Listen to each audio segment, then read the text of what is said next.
Chapter 81. The Fight Between Tier 5 Part 1. Should I visit the other two kingdoms? He mutters to himself. Doing nothing in this empty capital is really making me lose my mind. Before the thought lingers too long, a ripple distorts the air, and Vaelith materializes before him. His presence as silent as ever. His expression remains neutral, but Alex can sense the weight behind his words. Your Majesty, there's been a mishap in Dalan City, Vaelith reports. A spy managed to slip past the shadows and sent a message using some kind of device before they eliminated them. The enemy likely knows about Varkas now. Alex simply nods, unfazed. That's fine, he says, his tone calm. They'll probably send another group, this time with a Tier 5. He leans forward slightly, resting his chin on his hand. Let them prepare. As for Varkas, a small smirk tugs at his lips. He's probably going to be thrilled that he gets to fight again. Vaelith remains composed, but there's a flicker of understanding in his gaze. Just like usual, Alex continues. You and the shadows will survey the area. If there's anyone lying in wait, take care of it before they make a move. Vaelith bows his head slightly. Understood, Your Majesty. With that, he vanishes as silently as he came, leaving Alex alone once more. But now there's a shift in his mood. Soren stands atop the wall, surveying the army assembled before her. The battlefield may have settled for now, but war is far from over. The moment she received the report, she wasted no time. Prepare the troops, she had ordered without hesitation. Now her forces stand ready. An army of 14,000 monsters, each one stronger than before. The recent additions, 4,000 more who chose to join, are no longer the same beings they once were. After training in Finger of the Death God, they have begun their transformation. Their bodies radiate a dark aura, their eyes sharper, their movements eerily precise. And now, the enemy stands before them once more. Soren's eyes narrow as she takes in the sight. 20,000 humans, same numbers as before, but this time the insignias are different. Multiple noble houses. A coalition. But none of that matters, because floating above them, defying gravity itself, is a man. A human. No, not just any human. A Tier 5. The sight sends a ripple of unease through the monster ranks. The existence of a Tier 5 has always been nothing more than a distant legend to them. Something spoken of in hushed whispers. A power so overwhelming that it seemed almost unreal. And yet, here he is, hovering, just like in those legends. A deep, growling voice rumbles beside Soren. He flies. She doesn't turn. I see it. Another monster shifts uneasily. Commander, how do we fight that? Soren crosses her arms. We don't need to fight it. Do you still don't have any faith in our kingdom? Even after you all saw the capital city. Then, a chuckle rises from the ranks behind her. A voice, filled with amusement and anticipation. Heh! Finally, Varkas mutters, stepping forward. His body, now even more monstrous after his continuous training, radiates overwhelming bloodlust. His grin stretches wide, eyes locked onto Draven like a predator spotting its first real prey. I was starting to get bored. A hushed murmur spreads through the monster ranks. Then, recognition sets in. It's General Varkas! One monster exclaims, his voice filled with awe. General Varkas is a legendary Tier 5? Another gasps, disbelief quickly turning into exhilaration. The realization crashes over them like a wave. The atmosphere shifts instantly. What was once unease transforms into roaring confidence. General Varkas will tear that human apart. Soren watches as the morale of her troops skyrockets. The fear that Draven's presence had instilled is gone, replaced by sheer battle lust. Varkas, standing tall at the front, rolls his shoulders, letting out a low chuckle. That's right, he mutters, his crimson eyes gleaming. Remember whose soldiers you are. Soldiers of Erevaris knows no fear. The monsters behind him let out eager roars, pounding their weapons against the ground. On the other side of the battlefield, The human soldiers shift uneasily. Their commander, one of the noble captains, grits his teeth. What's with this reaction? They were afraid just a moment ago. Draven doesn't bother looking at the rattled soldiers below. His golden eyes remain locked onto Varka's, his smirk unwavering.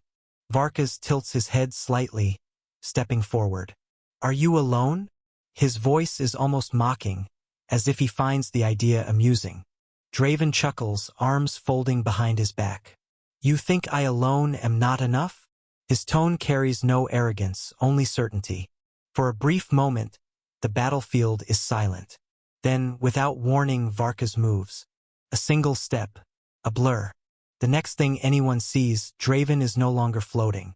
He's hurtling downward. The soldiers, both human and monster, barely process what just happened. They didn't even see the punch. One moment, Varka's was standing still. The next, Draven's body is a meteor crashing toward the earth. A thunderous boom erupts as Draven slams into the ground, dust and debris exploding into the air. Cracks spiderweb through the earth, swallowing the unlucky human soldiers caught in the impact zone. The battlefield holds its breath. The monsters stare in awe. The humans stare in horror. The silence that follows is brief. Attack! Kill them all! One of the human commanders roars, snapping the stunned soldiers out of their daze. The human army surges forward like a tidal wave. Weapons raised, battle cries filling the air. The monsters, emboldened by Varka's overwhelming display, respond with their own thunderous roars and charge to meet them. At the same time, a silhouette shoots up from the shattered ground. Draven. His expression is no longer composed. His smirk is gone, replaced by a cold, seething anger. Blood drips from his forehead, but he pays it no mind. In his hands, a massive great sword materializes, gleaming with golden energy. You bastard! He growls, voice low and sharp.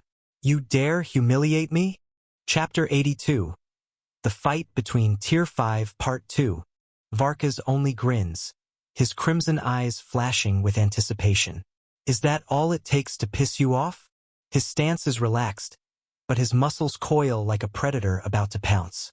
Draven doesn't answer with words, he answers with action. A boom erupts in the air as he propels himself forward, his great sword cleaving through the sky in a red arc. The sheer force of the swing sends a shockwave downward.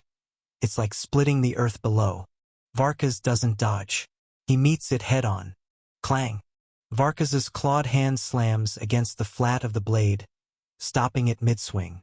The impact alone sends out a concussive force that rattles both armies below, knocking weaker soldiers off their feet.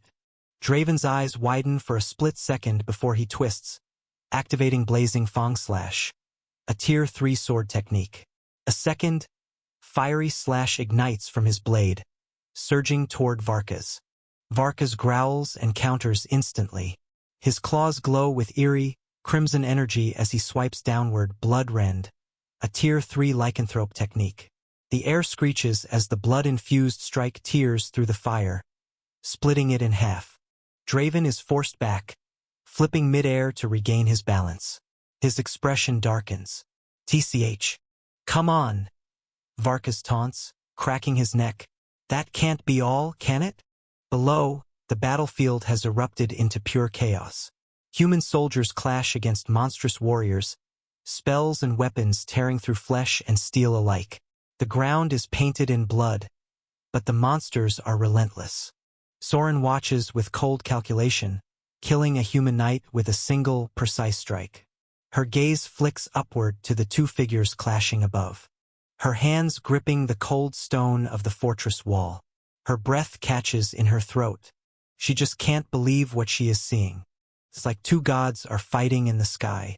The sheer power behind each clash is terrifying. Even the Tier 2 and Tier 3 skills they use no longer resemble what she knows. The way they manipulate the battlefield, the way the air bends around their movements, it's something beyond ordinary understanding. Draven vanishes from sight. No, he's moving too fast to follow. A golden streak of energy flashes through the air, and in an instant, he's right in front of Varka's, his great sword screaming toward the lycanthrope's chest. Cleaves, a tier 4 skill, but under Draven's control, it carries the force of something far beyond that rank. But Varkas laughs. Instead of dodging, he meets the attack head-on, raising his arm. His muscles bulge as dark energy surges through his veins. Ironhide Bestial Guard, a tier 4 defensive ability unique to high-level lycanthropes. The blade meets flesh. A deafening clang erupts, the impact sending shockwaves.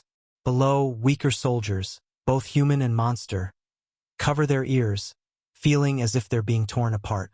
Varkas grins, baring his fangs. Is that really all? Then, with a sudden burst of power, he slams his knee into Draven's ribs. A crunch echoes through the air. Draven is launched backward like a cannonball, but he regains control instantly, twisting midair and digging his sword into empty space. No, not empty. He's cutting the air itself, forcing himself to stop. A golden glow pulses from his weapon as he activates Storm Divider, a tier 4 technique that shreds anything in its path. The attack carves through the battlefield, splitting the very sky. But Varkas doesn't move. He watches. He waits. Then he lunges. Sorin barely sees him move.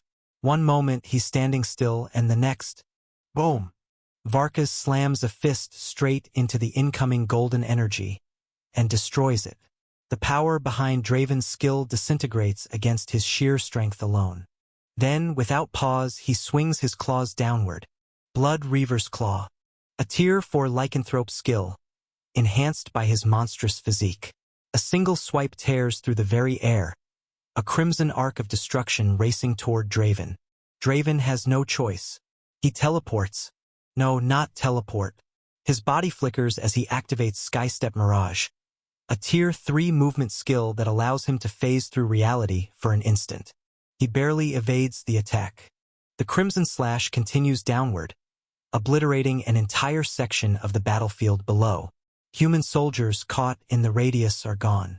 Their armor, weapons, everything erased in an instant. Draven reappears several meters away, panting. He wipes the blood from his mouth, eyes narrowing. I see now. Varkas cracks his knuckles, rolling his shoulders. Oh? You see what, exactly? Draven grins, though there's no humor in it. Only razor-sharp focus. You're the real thing. Varkas scoffs. Took you long enough to figure it out. Draven lifts his great sword, golden lightning crackling around his body. His expression is sharp, unwavering. I'll go all out now, he declares. The air itself shifts. The sky darkens, thick storm clouds spiraling above. The battlefield below grows silent as the unnatural pressure weighs on every soul present. Then boom, a deafening roar of thunder erupts, and an explosion radiates from Draven's body, engulfing him in an aura of raw, electrified power. This is his true strength. This is why he is called the Thunder God of Valgros. Divine Storm Ascendance, a tier 5 buff skill. His body glows like a deity descending upon the battlefield. Every inch of him surges with golden arcs of lightning, dancing like living serpents across his form. His movements become faster, his aura doubling in intensity.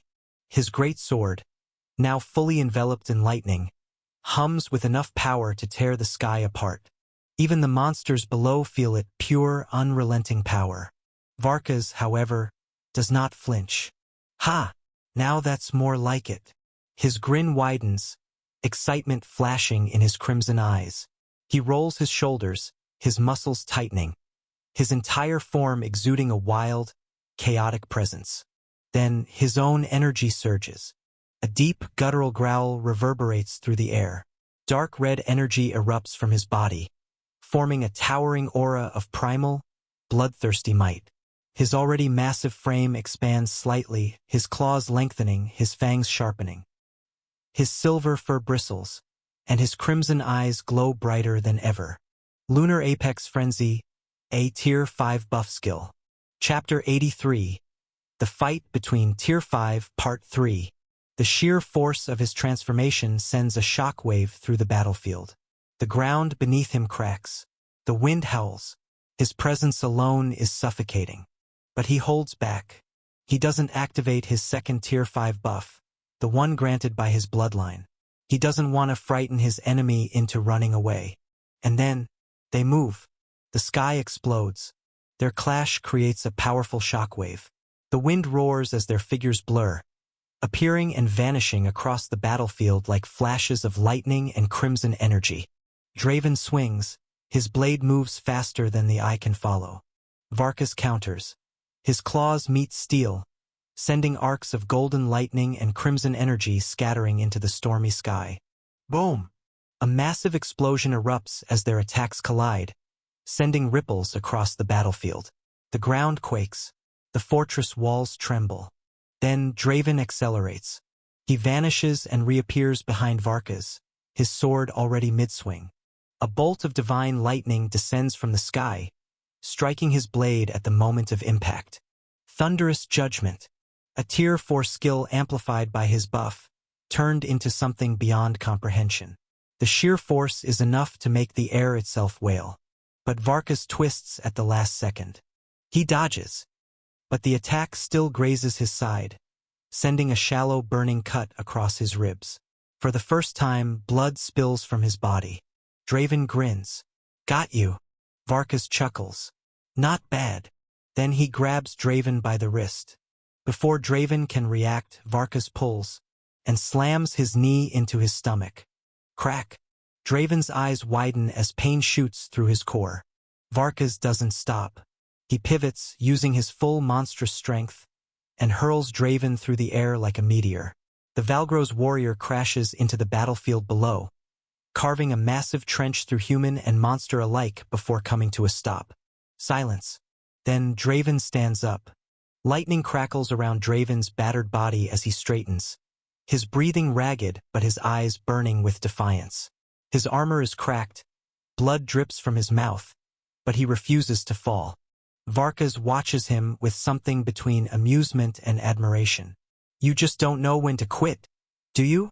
Draven wipes his mouth, smearing blood across his gauntlet. I don't lose. Not to monsters. His great sword pulses with divine energy, golden arcs crackling in the air. Varkas chuckles, shaking his head. You should have stayed down. The air shifts. The battlefield stills. Then it happens. Varkas raises his clawed hand, and a deep, guttural growl rumbles from his chest. His crimson eyes glow brighter, like twin embers burning in the darkness. The blood in his veins surges, and the energy radiating from him becomes suffocating. He is done playing.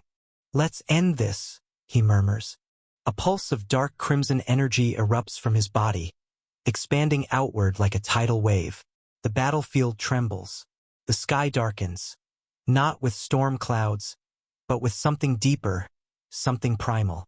Then his aura explodes. Sovereign Predators howl, a Tier 5 skill. The sound is unlike anything ever heard before. It is not just a roar, it is a command, a decree from the apex predator of all living beings. It is the sound of absolute dominance. The moment it reaches Draven, his body freezes. Not by choice. His nerves fail. His muscles refuse to obey.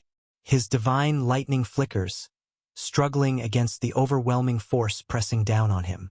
His heartbeat stutters. His breath is stolen. His mind fractures. Draven's vision distorts. His consciousness wavers. He feels small, helpless, a rabbit caught in the gaze of a wolf. No, something worse. His mind screams at him to run, but his body won't move. Then Varkas vanishes.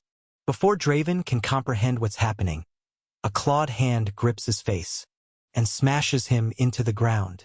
The earth shatters. A crater erupts beneath them, debris exploding outward. The sheer force of the impact sends shockwaves across the battlefield. Draven tries to move. He can't. His vision flickers. His mind is slipping. No, he's not done. Another impact. Varkas slams him deeper into the ground. Draven's divine lightning sputters out. His aura crumbles. His eyes turn dull. His consciousness snaps. The battlefield is silent. Varkas watches as Draven's body twitches once, then goes completely limp. the once mighty thunder god of Valgros, the warrior who stood at the peak of the three kingdoms, died just like that. The battlefield stands frozen in stunned silence. The coalition soldiers, who had moments ago been rallying behind their strongest warrior, now watch in horror as Draven, their legend, their hope, lies motionless in the crater. Then chaos erupts. Sir Draven has fallen. A desperate scream breaks through the stillness. Retreat! Retreat! The coalition commanders don't hesitate. They've seen enough. If Draven couldn't win, no one could. Fall back. Get out of here. One of the knights yells, his voice raw with panic. The soldiers don't need to be told twice. The once organized ranks dissolve into madness as 14,000 human warriors turn and flee. Some drop their weapons in blind terror. Others push past their comrades in their desperation to escape the nightmare before them. But then Varkas hears his voice. Alex, kill as many as you can. A slow, wicked grin spreads across Varkas's face. His crimson eyes gleam with hunger as he straightens, rolling his shoulders. As you wish, your majesty. He murmurs, his voice dripping with amusement. Then he moves. A blur of crimson streaks across the battlefield. Varkas tears into the retreating army, his claws slashing through steel and flesh alike. Screams rise into the air as bodies are ripped apart, armor proving useless against his monstrous strength. A knight tries to turn and fight. Varkas decapitates him with a single swipe. A mage casts a desperate spell. Varkas is already behind him, claws through his chest, ripping his heart out before he even finishes his chant. A group of spearmen rally together, hoping to slow him down. Varkas grins. Good effort. He lunges, Bloodreaver's claw. A crimson arc of destruction carves through them, bodies torn apart mid-flight. The survivors are sent sprawling, their formation shattered. He keeps going. Chapter 84. 3 Marshals of Valgros Kingdom. He leaps high, then descends, slamming into the ground like a meteor, the impact alone pulverizing a dozen soldiers beneath him. Blood and dust fill the air. More try to run. More fail. His claws carve through flesh. His fangs sink into throats. Every movement is a blur of death, his speed and strength unmatched. Soldiers die in droves, their screams drowned beneath the relentless slaughter.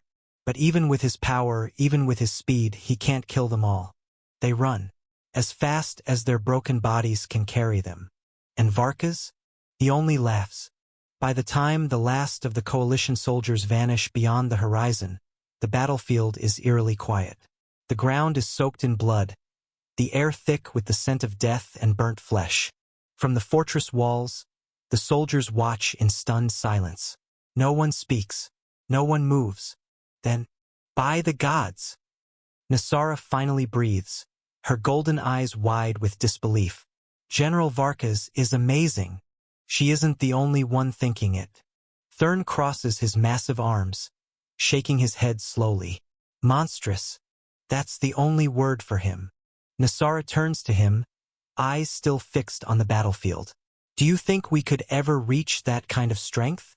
Thurn snorts, glancing at her. Soren, maybe. You? 50-50 at best. Asterisk. Nasara glares at him in annoyance. Oh, shut up. Veltha, coiled nearby, hisses in amusement as she drinks a health potion. The torn scales along her serpentine body slowly mend, the potion's effects taking hold. I don't know, Thurn, she says, her voice smooth. Nasara might surprise us one day. Groth, still gripping his axe, exhales deeply. If we all push ourselves, if we never give up. His sharp red eyes flick toward the horizon, where the last remnants of the human army are fleeing for their lives. And with His Majesty's guidance, we'll all reach Tier 5. Soren, who has been silent, finally speaks. We have to. Her voice is quiet but firm, filled with conviction. If we want to stand beside His Majesty, we must become stronger. The group falls into silence, the weight of those words settling over them. They all know it. They've seen what true power looks like today, and now they crave it. The expensive glass shatters against the marble floor, its fragments scattering across the room. The crimson wine seeps into the cracks like spilled blood, but Darius barely notices. His hands tremble, his breathing ragged. This wasn't supposed to happen. He grips the armrest of his chair so tightly his knuckles turn white. His mind spins, replaying the words he just heard. The good news he had been waiting for, the victory he had all but secured, never arrived. Instead, why did this happen? Darius roars, his voice echoing through the lavish chamber. His body shakes with rage. His vision blurs with disbelief. Becoming crown prince was already within my reach. His father had promised him. If this campaign succeeded, if he brought victory to Valgros, then the throne would be his. His father had even assigned one of the kingdom's marshals to ensure his success. And yet, Draven dead. His voice cracks. That's impossible. There's no way he died to some nobody. He paces, his mind unraveling with every step. Draven, the thunder god of Valgros, the undefeated warlord, had fallen. Not in an epic battle against a rival champion, not against an army of equal might, but to a monster. A monster. Darius grips his hair, his breath coming in short, erratic gasps. No, there has to be another explanation. His eyes dart wildly, his thoughts latching onto a desperate theory. It must be the work of the Ordea kingdom.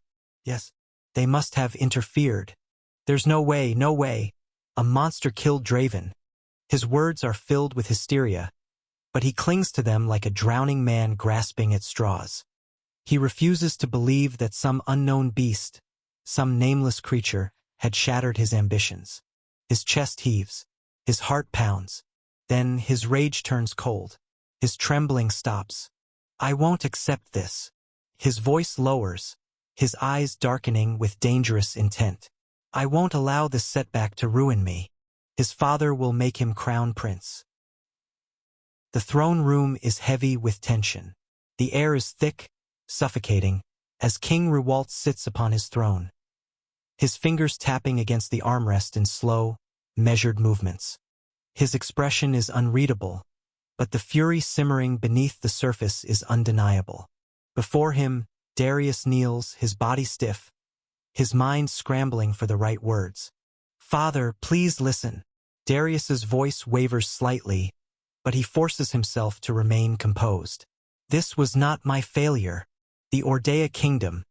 They must have interfered. He clenches his fists. Draven would never have fallen to some unknown monster. There must have been treachery. Slam. King Rewalt's fist crashes down upon the throne's armrest, the sound reverberating through the chamber like thunder. Enough. Darius flinches, his throat tightening. He dares to look up. His father's gaze is like steel, cold, merciless, and filled with disappointment. Darius. The king's voice is low, but the weight behind it is suffocating. You disappoint me. Darius's breath catches. Do you have any idea? Rewalt continues, his tone sharp as a blade. The magnitude of your failure? The loss of Draven is a huge loss. And you? Instead of taking responsibility, you stand before me spewing nonsense. It's not nonsense. Darius protests, his voice rising in desperation. There's no way Draven could have lost under normal circumstances. It had to be sabotage. Silence. The sheer force behind the king's command crushes Darius's words in his throat. King Rewalt leans forward, his presence overwhelming. Your mistake alone is enough for me to strip you of your right to fight for the throne. Do you understand that? His golden eyes burn with barely restrained fury. One more failure, Darius, and I will not be so lenient. Darius's breath quickens. He clenches his fists so tightly his nails dig into his palms. This isn't fair. This was never supposed to happen. But he knows better than to argue further. Lowering his head, he grits his teeth and forces the words out.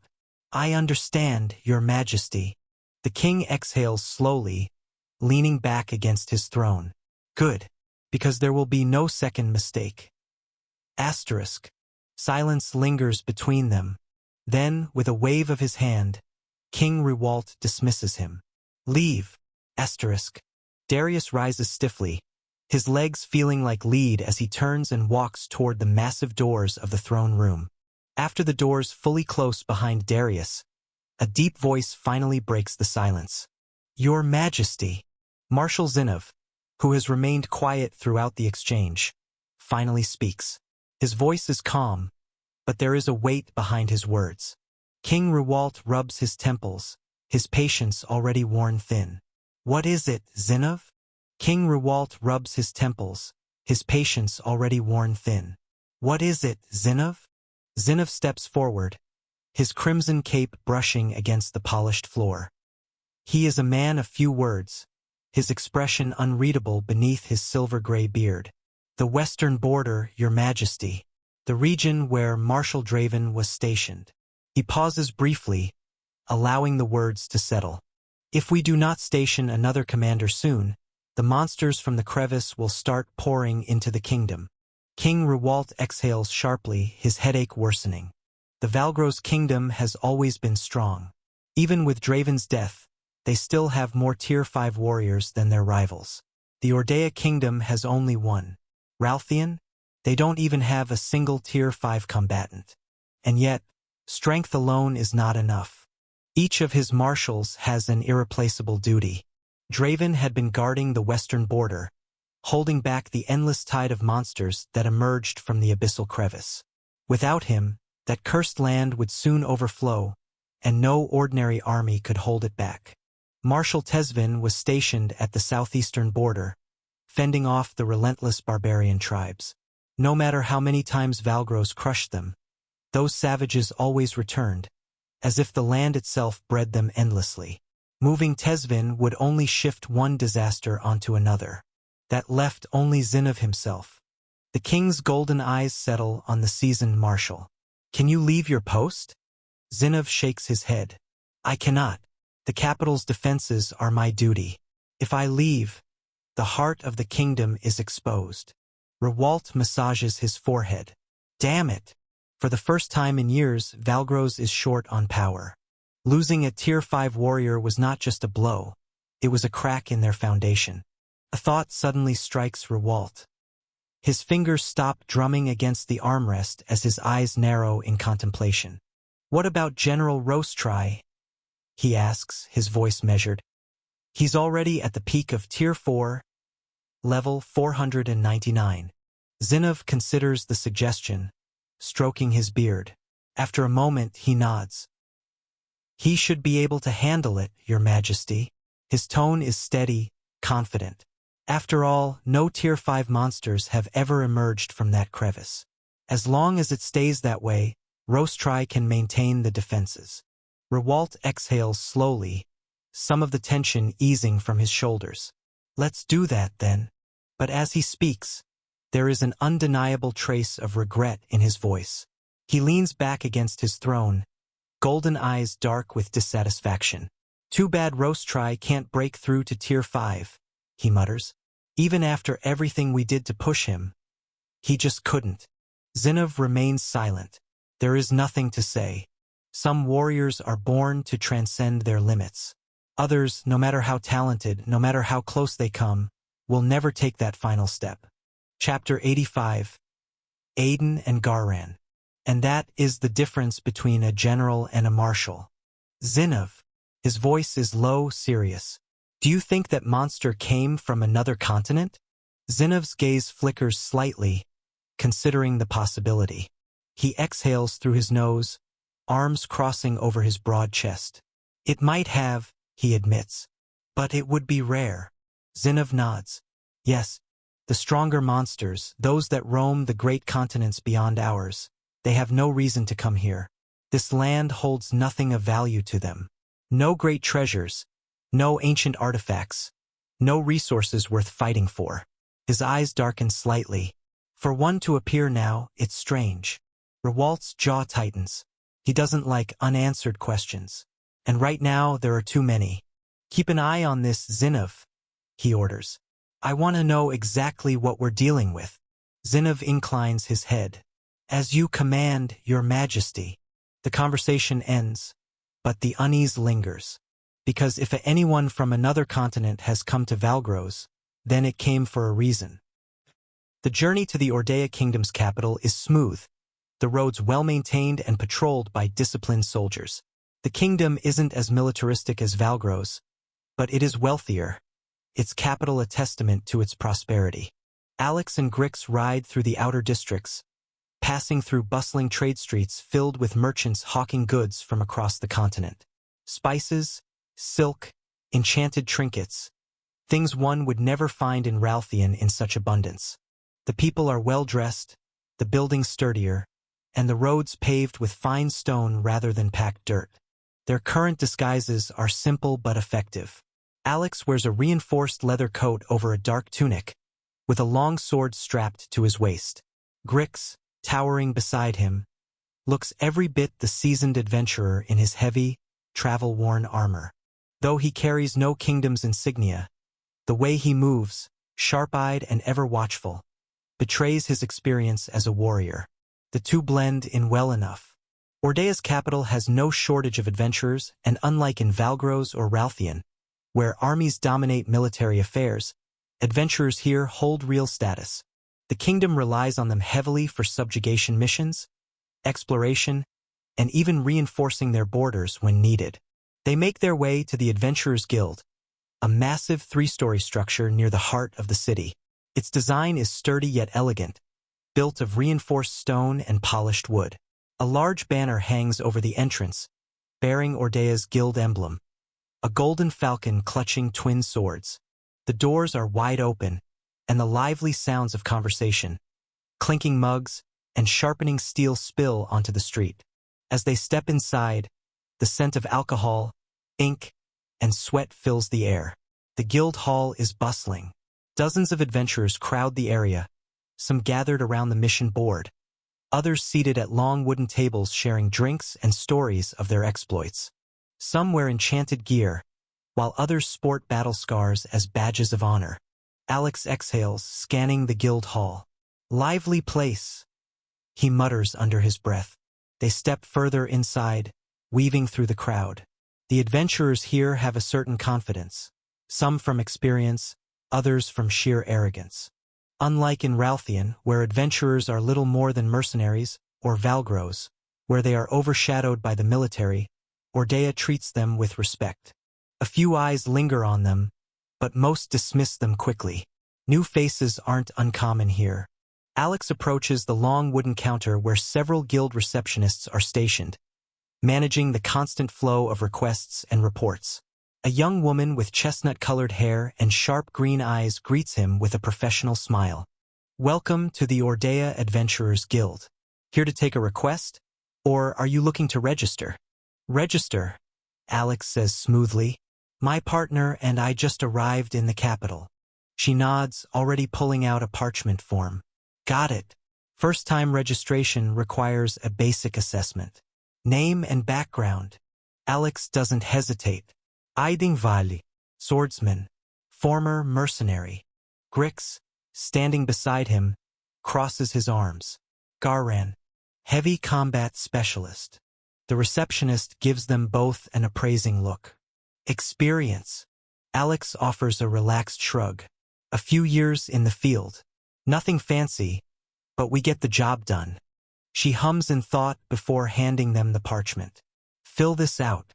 After that, you'll need to complete an evaluation with one of our guild examiners. Standard procedure. Nothing too difficult unless you're trying for a high rank right away. Attain a high rank. The receptionist smiles, clearly accustomed to such questions. It's simple. To rank up, you need to defeat a beast corresponding to the rank you're aiming for. Our ranks are structured as follows. Bronze for Tier 1, Iron for Tier 2, Silver for Tier 3, Gold for Tier 4, and Adamantite for Tier 5. But first, we need to evaluate your current levels. She gestures to a side door. If you'll follow me, we'll begin with your assessments. They follow her into a smaller chamber adjacent to the main hall. The room is sparsely furnished, dominated by a large, intricate crystal mounted on a pedestal, the guild's appraisal artifact. The receptionist motions to Grix. Garan, if you would, please place your hand on the crystal. It will read your current level and abilities. Grix steps forward, placing his hand on the cool surface. The crystal pulses with light, emitting a soft hum. After a moment, the light dims, and the receptionist consults a nearby gauge. Her eyes widen slightly. Level 347. Impressive. It's rare to see someone of Tier 3 strength registering for the first time. Grix nods curtly, stepping back to allow Alex his turn. The receptionist turns her attention to Alex. Aiden, your turn. Alex steps forward, placing his hand on the crystal. It reacts similarly, glowing softly before dimming. The receptionist checks the gauge again. Alex places his hand on the crystal, which emits a soft glow before dimming. The receptionist checks the gauge and her eyes widen in shock. Level 400, she murmurs, astonished. Tier 4 adventurers are highly valued in the Ordea Kingdom. Such individuals often receive invitations from nobles and even the royal family to work for them. While some accept these offers, many prefer the independence of adventuring. She assumes Alex has recently broken through to Tier 4, given his current level. Chapter 86. Become an adventurer. Regaining her composure, she addresses Alex with newfound respect.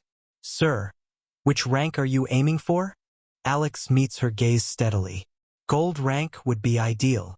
The receptionist internally balks at his ambition, considering it audacious for someone who likely just reached Tier 4 to aim for gold rank immediately.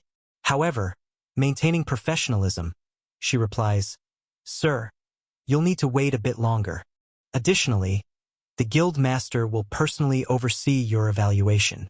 Alex nods, unfazed. Understood. We'll await further instructions. The receptionist gestures to a seating area. Please make yourselves comfortable. We'll notify you once everything is prepared.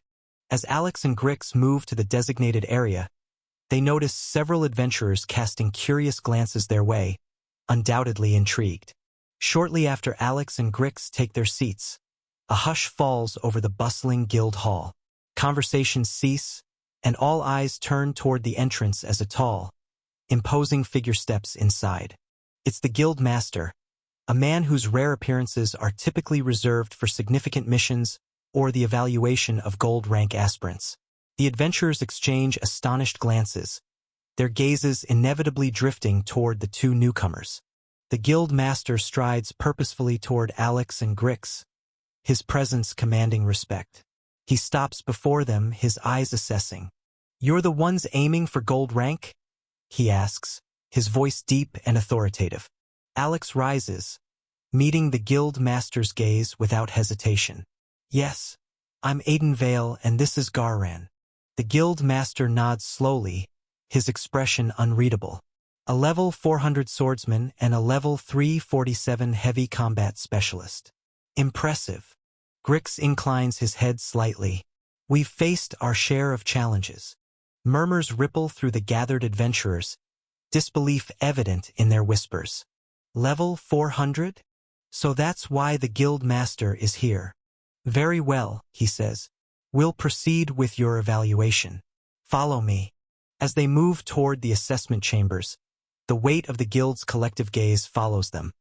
A mix of curiosity, skepticism, and awe. After the guild master's arrival, Alex and Grix are escorted to a secluded evaluation chamber, ensuring the assessments remain confidential. The room is spacious, its stone walls bearing the marks of countless trials. At its center lies a reinforced arena, designed to contain formidable beasts. The guild master addresses them with authority. Your evaluations will be conducted individually. Garan, you're up first. Grix nods, stepping into the arena with a composed demeanor. Moments later, a gate opposite him rises, revealing a Tier 3 beast. A hulking creature with matted fur and razor-sharp claws, its eyes gleaming with primal aggression. The beast charges and Grix meets its assault head-on. He parries its swipes with his greatsword, each clash echoing through the chamber. To the untrained eye, it appears as a fierce struggle. Grix staggers under the beast's blows, his movements seemingly labored. Yet, Beneath this facade, he's meticulously controlling the fight, ensuring he neither overpowers the creature too swiftly nor exposes his true prowess. After a tense exchange, Grix delivers a decisive strike, his blade finding the beast's vital point. The creature collapses with a pained roar, and Grix stands over it, breathing heavily as if exhausted. The guild master observes keenly, noting Grix's performance. "Well fought, Garan. You may step down." Grix exits the arena, offering Alex a subtle nod. Alex acknowledges it before stepping forward. The guild master turns his attention to Alex. "Aiden, your trial awaits. As per our protocol, you'll face a beast 20 levels higher than you levels, a level 420 adversary." Alex inclines his head. He enters the arena, the atmosphere thick with anticipation. The gate creaks open once more, and a massive creature emerges. A serpentine beast with scales that shimmer like obsidian, its eyes burning with malevolent intelligence. The air crackles with energy as it hisses, revealing fangs dripping with venom. Without hesitation, the beast lunges, its movements a blur. Alex sidesteps gracefully, his sword already in motion. The clash is explosive. Sparks fly as blade meets scale. Alex remains composed, his attacks precise, each movement calculated to exploit the creature's weaknesses. The beast retaliates fiercely, its tail whipping around to strike. Alex anticipates the move, ducking under the swing and countering with an upward slash that leaves a deep gash along the creature's side. The beast recoils, hissing in fury, and circles Alex, searching for an opening. Alex tightens his grip on his weapon. He decided to end this swiftly. Drawing upon his inner reserves, he channels his energy, feeling the familiar hum of power coursing through him. With a deep breath, Alex raises his sword high, the blade crackling as arcs of electricity dance along its edge. "Thunder strike!" he calls out, his voice echoing through the chamber. He brings the sword down in a powerful arc, releasing a bolt of lightning that sears through the air, illuminating the room in a blinding flash. The lightning strikes the beast squarely, eliciting a deafening roar as the creature convulses, its muscles seizing under the electric assault. Smoke rises from its scorched scales, and for a moment, it teeters, its strength waning. Seizing the opportunity, Alex dashes forward, his movements a blur. He leaps into the air, bringing his sword down. The blade pierces the beast's skull, driving deep into its brain. The creature shudders once, then collapses to the ground, lifeless. Alex withdraws his sword. He watches as the beast's form begins to shimmer, its edges blurring. Within moments, the creature dissipates, vanishing like a mirage. The guild master steps forward, his expression unreadable. "Well done, Aiden," he says, his tone measured. "You've proven your skill against a formidable opponent." Alex nods. "Thank you, sir." The guild master gestures toward the now empty arena. "As you may have noticed, the beast you faced was an illusion, conjured through advanced magic. We reserve real Tier 4 creatures for only the most critical evaluations, as they are rare and dangerous. Your performance against this simulated foe has been duly noted." Alex inclines his head in acknowledgement. "I understand." The guild master turns to address both Alex and Grix. "Based on your performances, Garan I will grant you a silver rank, and Aiden I will grant you the gold rank. However, be aware that this status comes with increased responsibilities and expectations. The challenges you will face henceforth will be perilous, and your conduct will reflect upon this guild." Chapter 87 Gold Rank Quest. Alex steps forward, his expression solemn. "We accept these terms and will uphold the honor of the guild." The guild master nods approvingly. "Very well. Welcome to the Adventurers Guild." After completing his evaluation, Alex approaches the guild's quest board, scanning the various postings. One particular notice catches his eye, a special request from the royal family. The quest details a mission to eliminate an unknown entity that has been terrorizing nearby villages, having already destroyed 2 villages. The description also notes that 2 gold rank adventurers have perished attempting this task. Intrigued and undeterred, Alex removes the notice from the board and approaches the receptionist's desk. "Excuse me," Alex begins, placing the quest notice on the counter. "I'd like to accept this mission." The receptionist glances at the notice, her eyes widening in surprise. "Sir, this quest is exceptionally perilous. Even seasoned gold-rank adventurers have." "I understand the risks," Alex interjects calmly. The receptionist hesitates, concern evident in her expression. "But, sir, at level 400, this mission..." Alex offers a reassuring smile. "I appreciate your concern. However, I am confident in my abilities." After a moment's pause, the receptionist nods reluctantly. "Very well, sir. Please exercise extreme caution." "Thank you," Alex replies, accepting the quest documentation. Alex and Grix arrive at the devastated village, the stench of death heavy in the air. Bodies lie scattered, many gruesomely mutilated. Ravenous beasts, drawn by the carnage, scavenge the remains. Alex surveys the scene, his expression stoic. "Stay alert, Grix. We need to understand what did this." Grix nods, his hand resting on his weapon. "Understood, Your Majesty." They move through the village, noting the deep, clean lacerations on the victims. Some bodies are sliced into pieces, limbs severed with precision. Alex kneels beside a fallen villager, examining the wound. These cuts, they're too precise for beasts. This was done by something or someone with skill. Grix scans the surroundings, his posture tense. Could it be bandits? Alex shakes his head. Unlikely. Bandits wouldn't leave such clean wounds, nor would they decimate an entire village without taking valuables. He stands and approaches a nearby wall, where deep gashes mar the surface. The marks are uniform as if made by a blade. Grix observes the cuts. Those resemble sword strikes. Alex nods thoughtfully. Yes, and the strength required to cut through stone. Grix furrows his brow. Your Majesty, perhaps a beast or monster with blade-like appendages?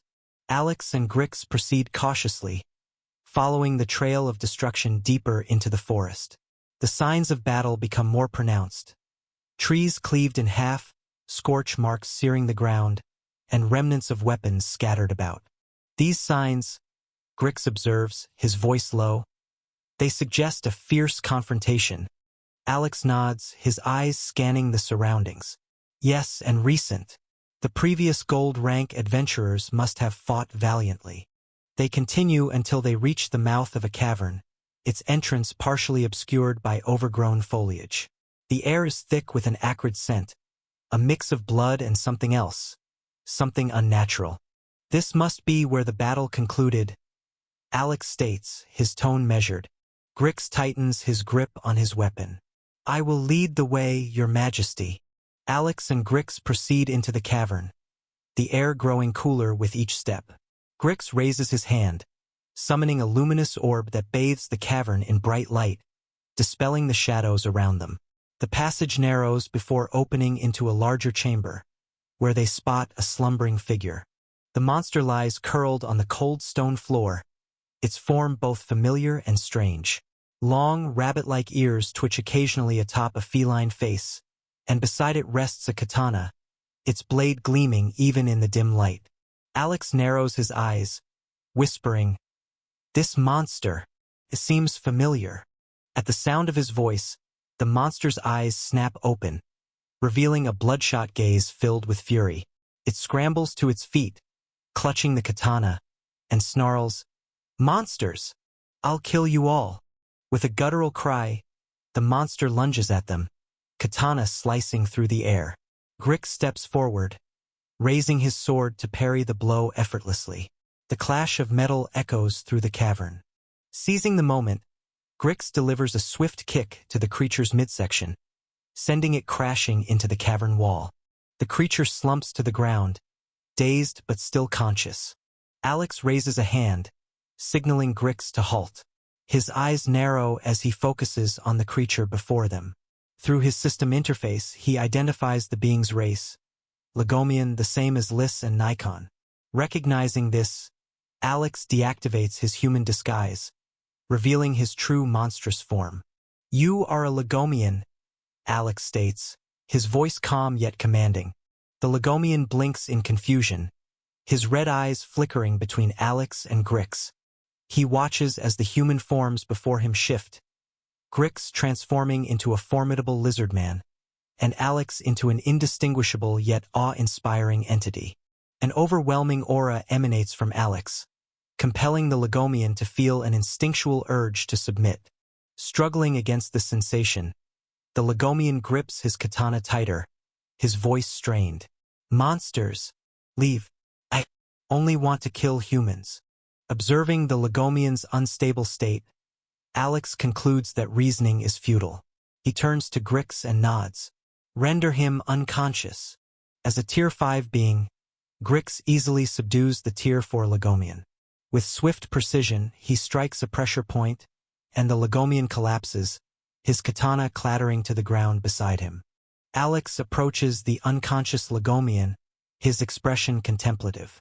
Activating his system interface, he examines the Legomian's status and discovers an ominous contract, a pact with the god of war.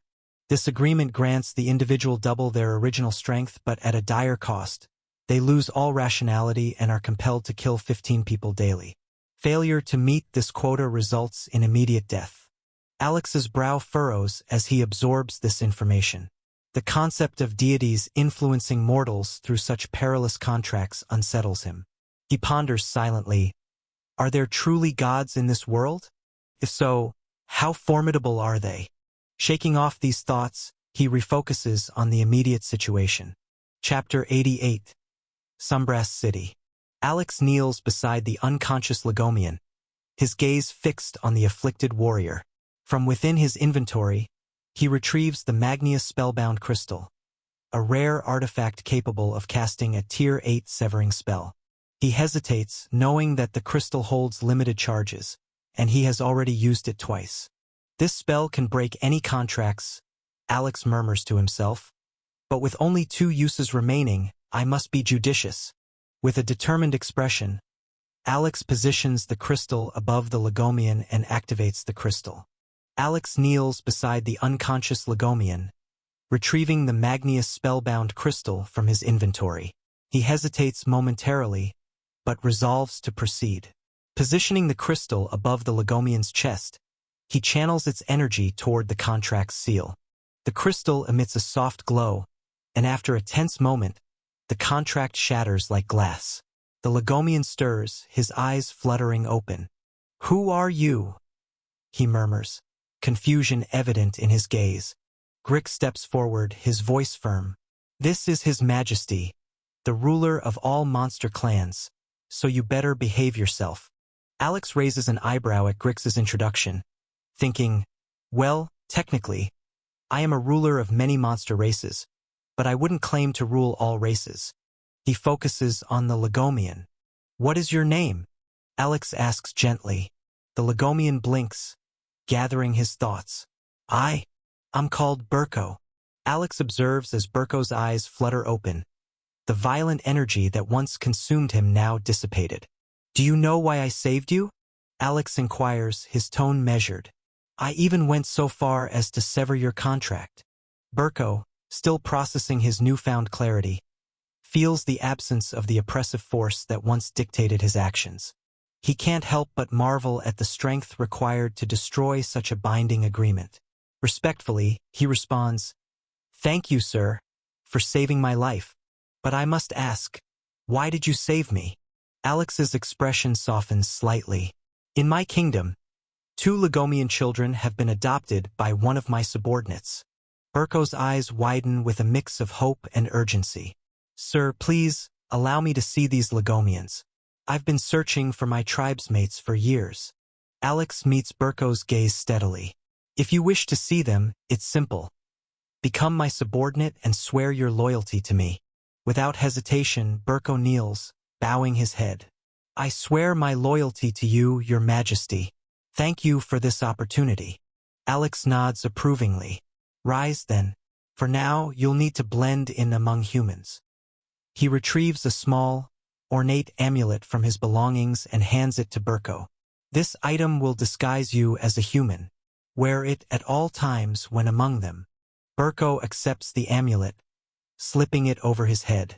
Instantly, his Legomian features transform into those of a typical human. He flexes his fingers, marveling at the illusion. Alex and Grix also revert to their human disguises. Alex turns to Berko, his demeanor businesslike. We must return to the Adventurers Guild. Unfortunately, we'll report this mission as a failure. Your Majesty, Berko begins respectfully, we might not need to report this mission as a failure. There's a Tier 4 mantis-like beast's corpse here. Perhaps we can present this as proof of the threat's elimination. Alex's eyes follow Berko's gesture to the creature's remains. A slow smile spreads across his face. Excellent idea, Berko, Alex replies, nodding appreciatively. This way, my first quest won't end in failure. Grix steps forward, examining the beast's carcass. It appears formidable enough to account for the village's destruction, he observes. Alex turns to his companions. Let's prepare the evidence and return to the Adventurers Guild. With this, our mission is complete. Upon returning to the Adventurers Guild, Alex approaches the reception desk, where the receptionist's eyes widen in surprise. She had harbored doubts about his survival. Sir Aiden, she begins hesitantly, are you here to report the failure of your quest? Her words trail off as Berko steps forward, unshouldering the large, wrapped bundle he has been carrying. With a swift motion, he unveils the carcass of the mantis-like beast, its formidable form drawing gasps from those nearby. One of the adventurers seated nearby stands abruptly, pointing at the creature. That beast is a Tier 4 beast. As Alex presents the carcass of the Tier 4 mantis-like beast at the Adventurers Guild, a hush falls over the room.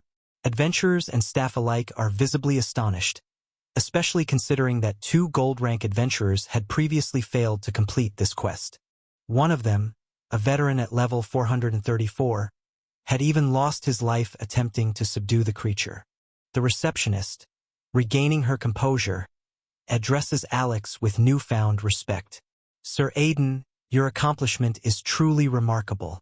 This quest had escalated from silver to gold rank due to its difficulty, and many feared it would soon require adamantite-level intervention. Murmurs ripple through the guild hall as adventurers discuss the implications. I heard they were considering assigning this as a special quest, one whispers. With only 1 adamantite groups in the kingdom, it's fortunate Sir Aiden succeeded when he did, another adds. Alex acknowledges the receptionist's commendation with a modest nod.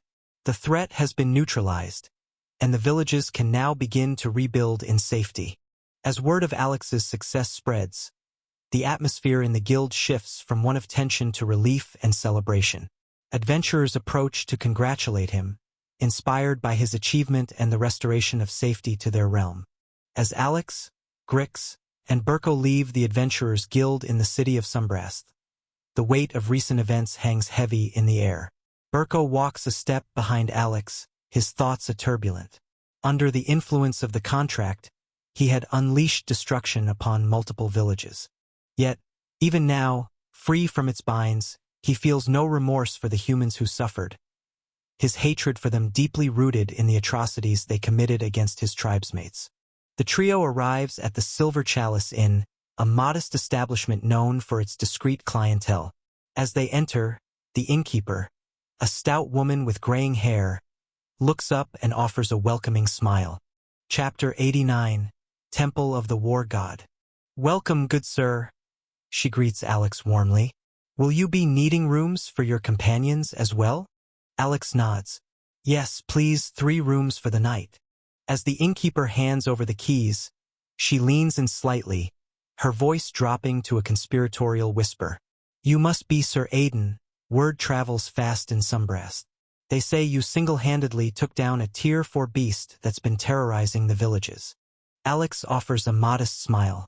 News does seem to have wings in this city. The innkeeper chuckles. Indeed. If you need anything, just let me know.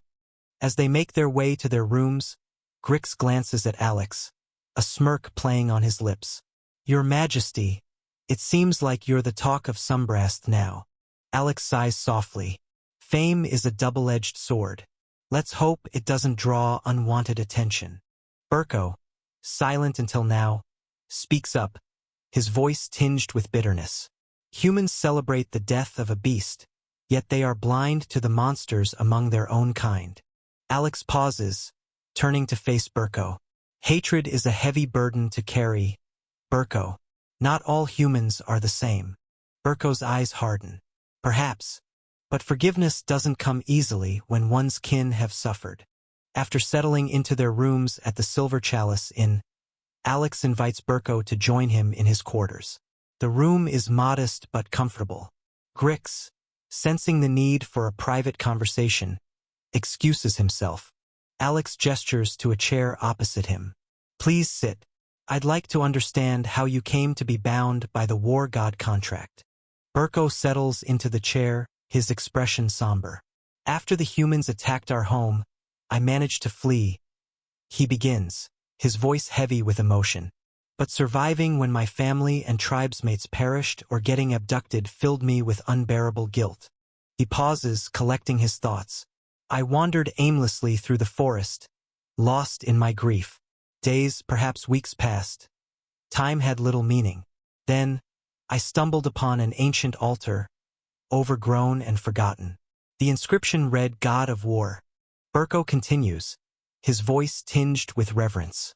Beside the altar, I discovered a Tier 4 skill book. Its pages seemed to pulse with power, and I felt an inexplicable pull to read it.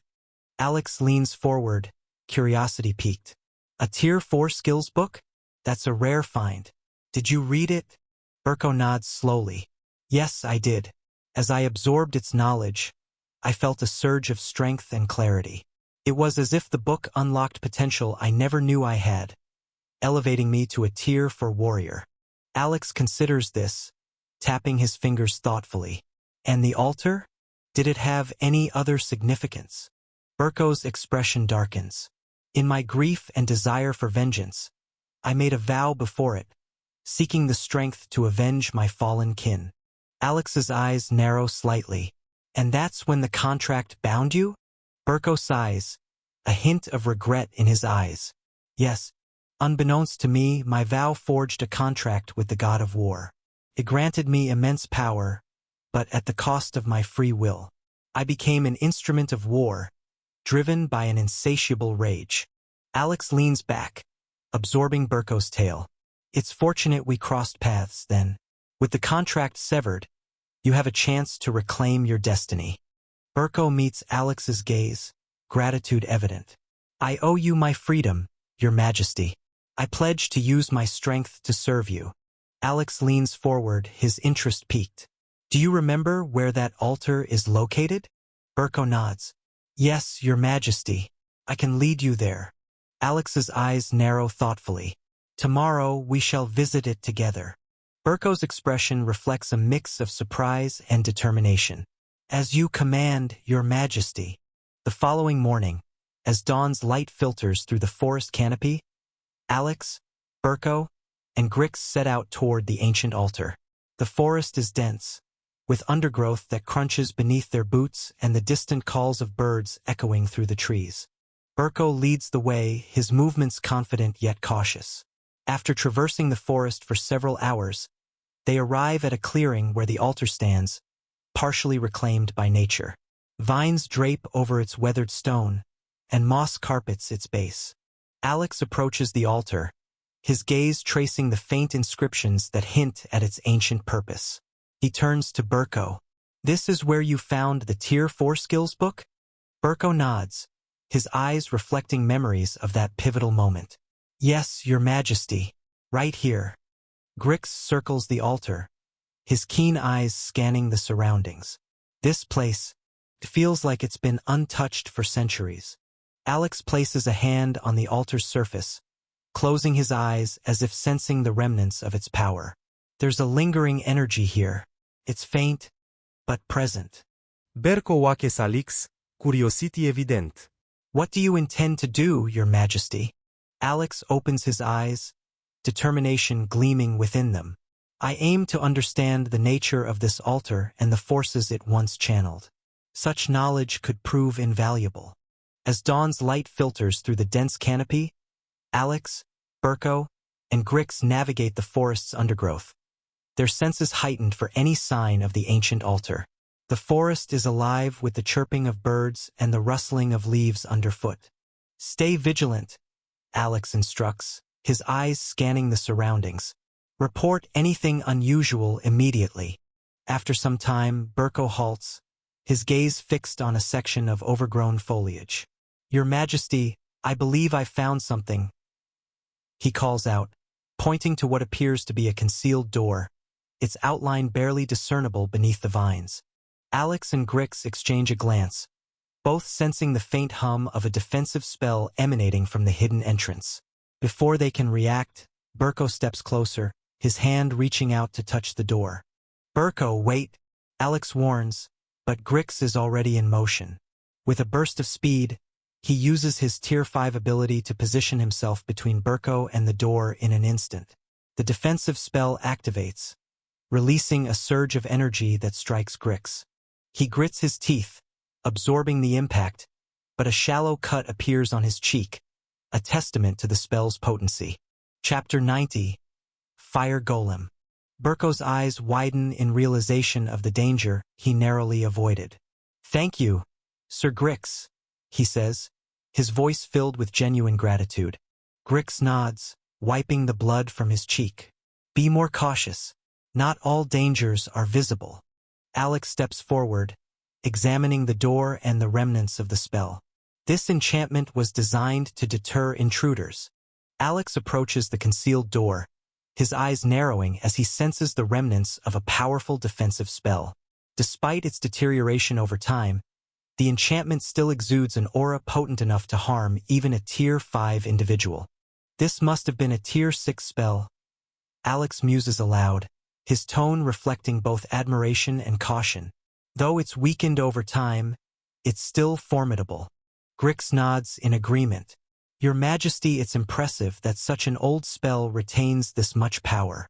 Alex closes his eyes momentarily, accessing his inventory. He searches for an item capable of neutralizing or dispelling high-level enchantments. After a brief pause, he opens his eyes, a hint of satisfaction playing across his features. I have just the thing, he announces. Reaching into his cloak, he retrieves a small, intricately carved stone, the nullifying keystone. Berko's eyes lock onto the nullifying keystone. Though unfamiliar with such an item, he's astounded that Alex possesses an item capable of dismantling a powerful enchantment. This is the nullifying keystone, Alex explains, holding the intricately carved stone aloft. It's designed to neutralize enchantments. Alex steps closer to the concealed door, the keystone in hand. Stand back. Once activated, the keystone will emit a field that disrupts magical energies. Berko and Grix retreat a few paces, watching intently. Alex presses the keystone against the door's surface, and the stone begins to glow softly. A low hum fills the air as the keystone's energy interacts with the lingering enchantment. Moments later, the hum subsides, and the faint aura surrounding the door dissipates. Alex withdraws the keystone, now dimmed. The enchantment is nullified. We can proceed. Berko steps forward, his expression a mix of awe and gratitude. Your resourcefulness never ceases to amaze, Your Majesty. The ancient wood creaks open, revealing a spacious chamber bathed in an eerie, flickering light. The walls are adorned with faded murals depicting long-forgotten battles, and the air is thick with the scent of sulfur. Suddenly, the ground trembles. From the center of the chamber, molten rock begins to pool and rise, taking shape into a towering figure. A fire golem, its body ablaze with roaring flames. Its eyes, glowing like molten lava, fixate on the intruders. Intruders detected. Eliminate intruders. The golem's voice resonates, a deep rumble echoing through the chamber. Grix instinctively steps forward, hand on his weapon. Alex raises a hand, his expression resolute. No, Grix. This one's mine. He steps forward, eyes locked onto the fiery behemoth. Berko's eyes widen with concern. But, Your Majesty, that's a Tier 5 golem. Your current strength is at Tier 4. This could be perilous. A determined smile tugs at Alex's lips. Precisely. It's time to test my mettle against a true adversary. Titan strength. Muscles bulge as immense power courses through him. Celestial agility. His form becomes a blur, movements swift and precise. Adamantine skin. A metallic sheen envelopes his body, enhancing his defenses. Arcane surge. His mana reserves swell, amplifying his magical prowess. Phantom reflex. His senses heighten, anticipating the golem's every move. Eagle's eye. Vision sharpens, focusing on the golem's vulnerabilities. Shadow step. His steps become light, allowing for unparalleled mobility. Warrior's Resolve, stamina replenish rapidly, ensuring sustained combat. Stormborn affinity. Lightning crackles around him, infusing his attacks with electric energy. Infernal wrath. Flames dance along his blade, increasing its destructive potential. Glacial endurance. An inner cold stabilizes his core, granting resistance to extreme heat.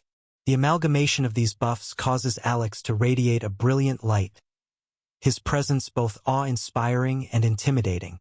Berko watches in astonishment, his earlier concern morphing into admiration. 11 Tier 4 buffs. Incredible. Grix, usually stoic, allows a smirk.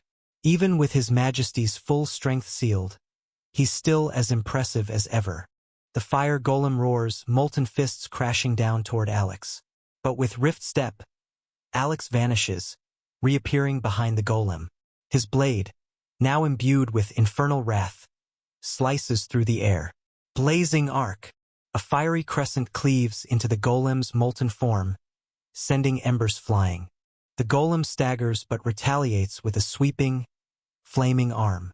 Alex counters with glacial spikes, summoning icy protrusions from the ground that intercept the attack, steam hissing as fire meets ice. Seizing the moment, Alex channels Thunder Chain, lightning arcing from his blade to the golem, causing its fiery form to convulse. He follows up with Phantom Blade, his sword striking with such speed that it becomes a blur, slicing through the golem's defenses. The fire golem's molten eyes narrow, recognizing the formidable opponent before it. With a guttural roar, it charges, each step leaving scorched imprints on the stone floor. Drawing upon his vast repertoire of skills, Alex initiates his assault. Spectral Onslaught, he commands, his blade phasing into an ethereal state. He darts forward, delivering a flurry of strikes that bypass the golem's fiery exterior, targeting its core essence. The golem recoils, its form flickering as it attempts to stabilize. Not giving it a moment's respite, Alex channels his mana into the ground. Earthen Grasp. The stone beneath the golem liquefies and morphs into massive hands that latch onto its legs, anchoring it in place. The golem struggles, flames intensifying as it tries to free itself. Seizing the opportunity, Alex raises his free hand skyward. Meteoric Descent. A luminous orb materializes above, growing rapidly before plummeting toward the ensnared golem. The impact is catastrophic, engulfing the creature in an explosion of light and heat. As the brilliance fades, the golem emerges, cracks spiderwebbing across its molten form.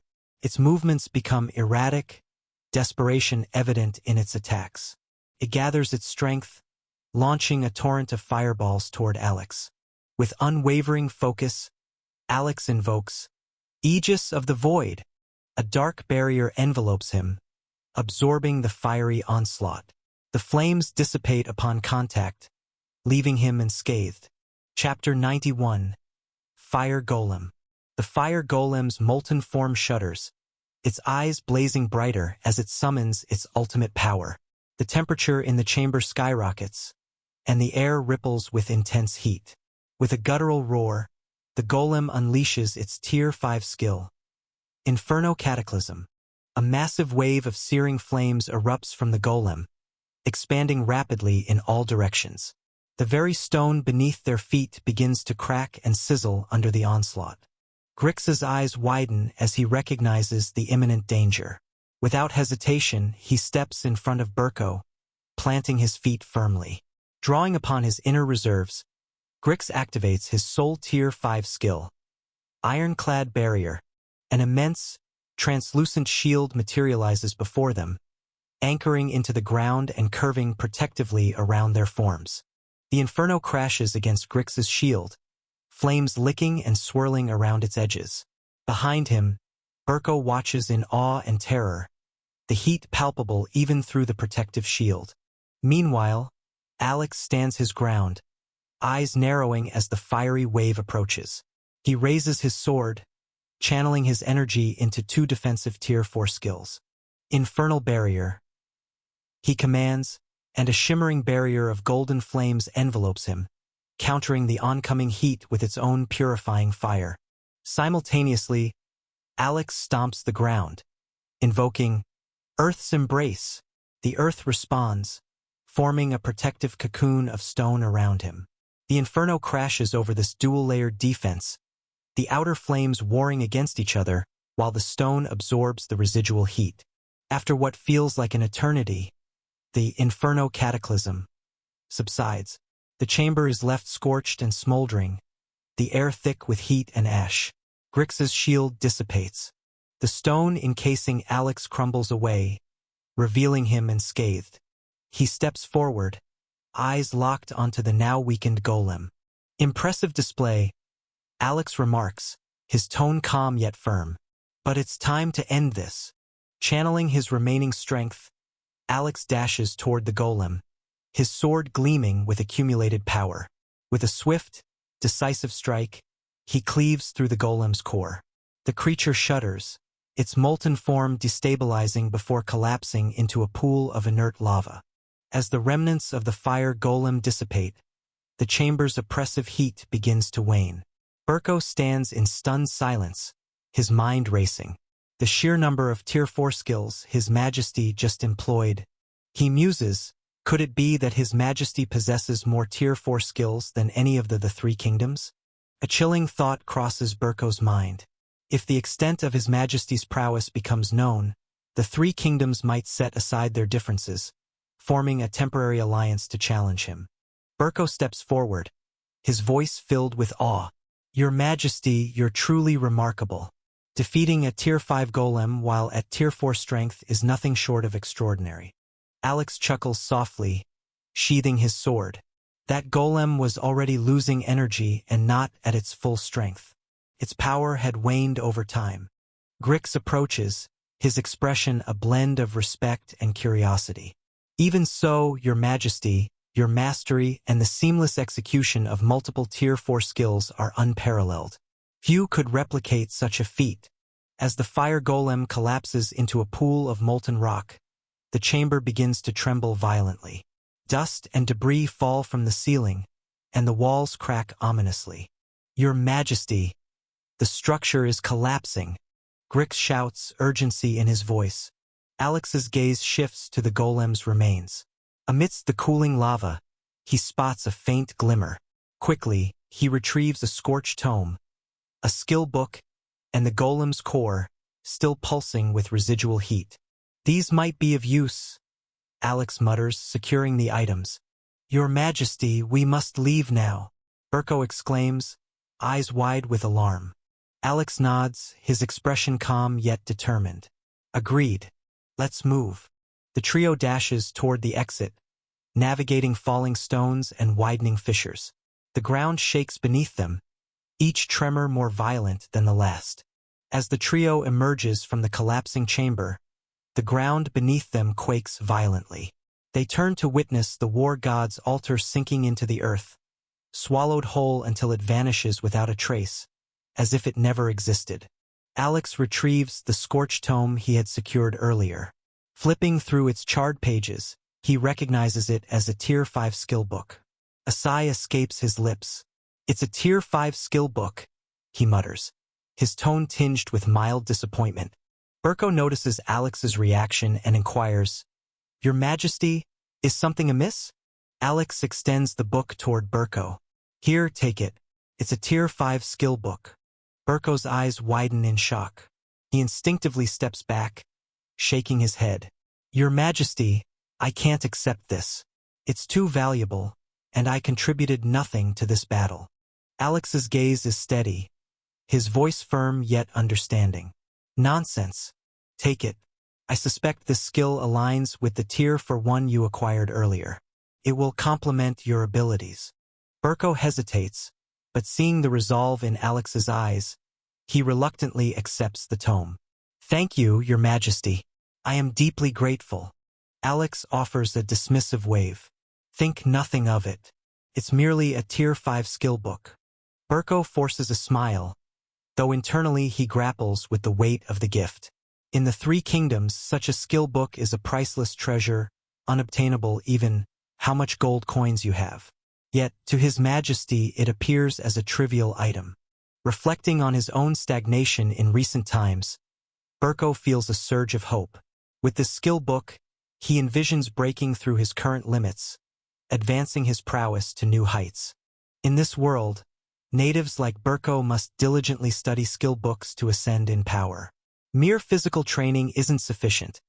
A profound comprehension of the skill's elemental nature is essential. For instance, a mage specializing in fire magic must deeply understand the fire element to truly master their craft. Each skill book embodies a specific element, guiding the practitioner's focus. Consequently, most individuals dedicate themselves to a singular specialty. Alex, however, is an anomaly. As a player, he possesses the unique ability to wield any skill or spell, unrestricted by elemental constraints. This versatility is largely attributed to his unconventional build. Chapter 92. The Unknown Abyss. Grix, observing the exchange, comments, Your Majesty's generosity knows no bounds. Burko, with this new skill, I'm certain you'll reach unprecedented levels. Burko nods, determination gleaming in his eyes. I won't squander this opportunity. I'll strive to become a warrior worthy of standing by His Majesty's side. Alex strides into the bustling Adventurers Guild of Sumbrast City, the air thick with the hum of conversations and the clinking of armor. His alias, Aiden, has gained recognition among the adventurers over the past few days. Approaching the quest board, he scans the parchments for new challenges. The attendant, noticing Alex's interest, steps forward. Morning, Aiden. Looking for work? Alex nods, his eyes still on the board. Yes. Anything notable today? The attendant said. Well, there's talk of a significant quest coming up. The Ordea Kingdom is preparing to call upon all capable adventurers to combat beasts emerging from the northern crevice. It's a massive undertaking, happens every 3 months or so. Alex's interest peaks, though he maintains a casual demeanor. Sounds challenging. Any idea when this quest will be posted? Should be any day now, the attendant replies. Keep an eye out. The rewards are substantial, but the dangers are equally great. Alex offers a grateful nod. Thanks for the heads up. I'll be ready. Over the next few days, Alex continues to accept smaller quests, building his reputation and awaiting the announcement. Then, one morning, the guild hall buzzes with heightened activity. A large notice adorns the central board, bearing the royal seal of Ordea. The guild master addresses the gathered adventurers. Attention! The Ordea Kingdom officially requests aid to repel the beasts from the northern crevice. All willing and able adventurers are urged to participate. Sign-ups begin immediately. Alex steps forward, determination in his eyes. Count me in. The guild master nods approvingly. Good to have you, Aiden. May fortune favor you in the battles ahead. As Alex signs his name, he reflects on his true purpose in Ordea. Alex, Grix, and Burko approaches the northern crevice, a gaping chasm that seems to breathe malevolence. Around them, adventurers mill about, some nodding in acknowledgement, while others, particularly the Tier 4 elites, barely spare them a glance. Burko observes the dismissive attitudes and murmurs. Seems our fellow gold rank aren't too impressed, huh? Alex's gaze remains fixed on the crevice, its depths obscured by darkness. This fissure, it's like a gateway to the abyss. A nearby gold rank adventurer, overhearing, interjects, Aiden, right? First time at the crevice. Alex nods, turning to face the speaker. Yes. The adventurer, a seasoned warrior by the looks of his scarred armor, offers a grim smile. Be prepared. The beasts here are relentless. Burko steps forward, curiosity evident. Do we know why the beasts keep emerging? The warrior shakes his head. No one knows for sure. Grix frowns. Has anyone attempted to explore its depths? A few have tried, the warrior replies, but none returned. Alex's eyes narrow thoughtfully. Perhaps it's time someone did. The warrior chuckles, though there's no humor in it. If you're that eager, be my guest. As the adventurers gather near the ominous northern crevice, a palpable tension fills the air. Conversations hush abruptly as a figure descends from above, hovering with an aura of authority. It's Marshal Medrin, the sole marshal of the Ordea Kingdom and a renowned Tier 5 warrior. His presence commands immediate respect, and silence envelopes the assembly. Marshal Medrin's voice resonates powerfully across the field. As always, our mission is straightforward. Eliminate every beast that emerges from this crevice. All loot obtained is yours to keep, and the kingdom offers to purchase any spoils you wish to sell. I will remain here to confront any Tier 5 beasts that may appear. Good luck to all. Alex, under his alias Aiden, discreetly activates his system to assess Medrin's capabilities. The display reveals. Name, Medrin. Level, 543. Tier 5 warrior. Impressed by Medrin's formidable level, Alex murmurs to himself, Level 543, quite the powerhouse. As the adventurers brace themselves near the northern crevice, an oppressive aura suddenly emanates from its depths, sending a shiver through the ranks. Even Alex's expression hardens momentarily before the sensation dissipates as swiftly as it arose. Without warning, a horde of beasts surges from the chasm, their roars echoing across the battlefield. Alex, Grix, and Burko engage the oncoming creatures with practiced efficiency, each movement precise and controlled. Under Alex's directive, they conserve their strength, dispatching foes methodically without overexertion. As they fight, the trio gradually advances toward the crevice's edge, their calculated progression drawing the attention of nearby gold-ranked adventurers. Misinterpreting their approach as reckless bravado, some observers exchange disdainful glances, perceiving Alex's group as showboating. A burly swordsman sneers, "Look at them, acting like they're invincible." A mage beside him scoffs, "They'll get themselves killed showing off like that."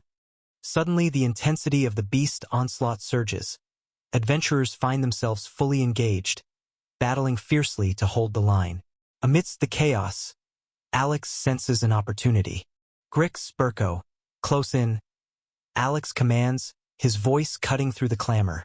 The two comply without hesitation, forming up beside him. From within his cloak, Alex produces a small, intricately carved stone, a rare item known as the Veilstone. This powerful item grants temporary invisibility, rendering the user undetectable even to beings of Tier 6. Hold still, Alex instructs, activating the Veilstone. A soft hum resonates as a translucent shimmer envelopes the trio before fading, leaving them invisible to all around. Incredible, Burko whispers, marveling at the effect. Stay focused, Grix murmurs. We have a mission. Under the cloak of invisibility, they maneuver through the battlefield, deftly avoiding clashes and slipping past occupied adventurers. The sounds of combat, clashing steel, roaring beasts, and shouted commands, create a chaotic symphony that masks their movements. As they approach the crevice's edge, the ground trembles beneath their feet, and a noxious heat emanates from the abyss. Peering into the darkness, Alex signals for them to proceed. One by one, they descend into the unknown, leaving the tumultuous battle above as they venture into the depths of the crevice. Chapter 93, Astral Bloom. As Alex, Grix, and Burko descend into the crevice, The tumultuous sounds of battle above fade, replaced by an eerie silence. Their invisibility cloaks them in a veil of undetectability, allowing them to observe without interference. The walls of the crevice, jagged and foreboding, give way to a surprising sight. A vast subterranean expanse stretches before them, illuminated by bioluminescent flora casting a soft, ethereal glow. Towering trees with luminescent leaves. The landscape, their roots intertwining with the cracked, barren ground. The air is thick with humidity, and the distant calls of unseen creatures echo through the cavern. Despite the alien environment, the trio recognizes familiar beasts scaling the walls toward the surface, confirming they are still within the same crevice. Berko's eyes widen in awe. This place, it's like an entirely different world hidden beneath our feet. Grix nods, his gaze scanning the surroundings warily. Yet it's unsettling. We've encountered no Tier 5 beasts so far. Alex, ever observant, remarks, perhaps they dwell deeper within, or this area serves a different purpose. They proceed cautiously, their footsteps silent against the uneven terrain. The beasts, oblivious to their presence due to the Veilstone's power, move with singular purpose toward the surface, paying no heed to the intruders. As they venture deeper into the subterranean expanse, Alex, Grix, and Berko encounter a formidable Tier 5 beast. A massive, armored creature with eyes gleaming like molten lava. The surrounding area is eerily devoid of other beasts, suggesting this guardian's dominance. Alex narrows his eyes, observing the beast's vigilant stance. It's guarding something, he murmurs. Activating his system interface, he scans the vicinity and detects a faint, pulsating energy signature beneath the creature's position.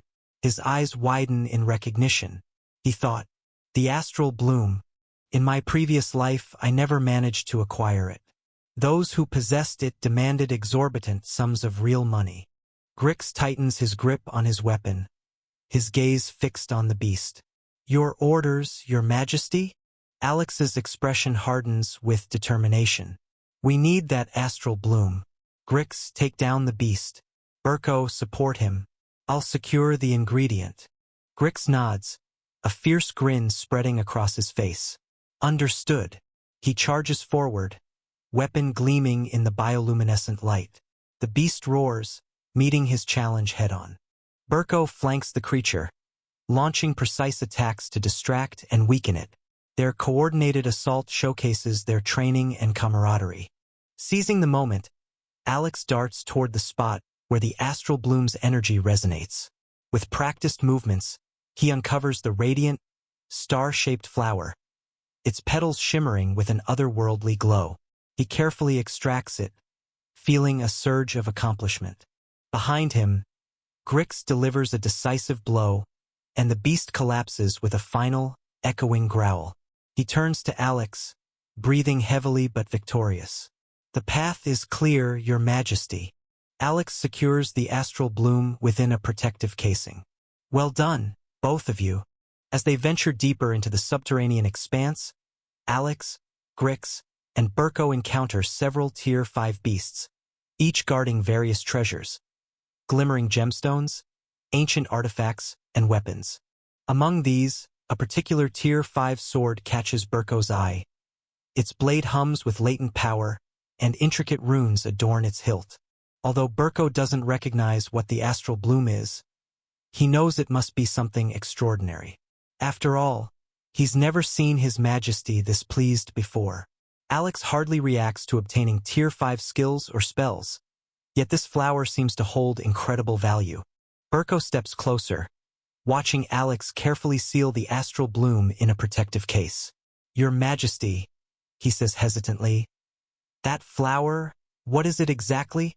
Alex glances at him, still smiling. The final ingredient. Ingredient? Berko frowns. For what? For something powerful. Alex replies vaguely. You'll see soon enough. Berko doesn't press further. If Alex isn't explaining, there's a reason. Whatever that flower's purpose, it's clearly far more valuable than any skill or treasure they've found before. As they continue exploring, they encounter more Tier 5 beasts, powerful, relentless creatures. Each one fiercely guards a treasure or rare artifact. Despite the variety of valuables they recover, none seem to excite Alex like the Astral Bloom. However, one particular discovery stuns Berko. A Tier 5 sword, its polished silver blade lined with intricate golden runes. The weapon hums faintly with magical energy, its aura both oppressive and awe-inspiring. Berko stares at it in disbelief. He swallows hard. There's no more than one Tier 5 sword in the entire Ordea kingdom. Alex steps forward, picks up the sword, and without hesitation, turns to Berko. It's yours. Berko freezes. Wait, what? You heard me? Alex says casually, tossing the sword to him. Take it. Berko barely catches it, feeling the weight of the weapon in his hands. But this sword, this is priceless. Alex shrugs. I've already found what I needed. That sword will serve you better than it will me. Alex continue. I'm not giving it away. Alex says firmly. I'm investing in my people, in you. You've earned it. Berko grips the sword tightly, still stunned. I won't waste this, he says, voice filled with conviction. I'll make sure this sword is put to good use.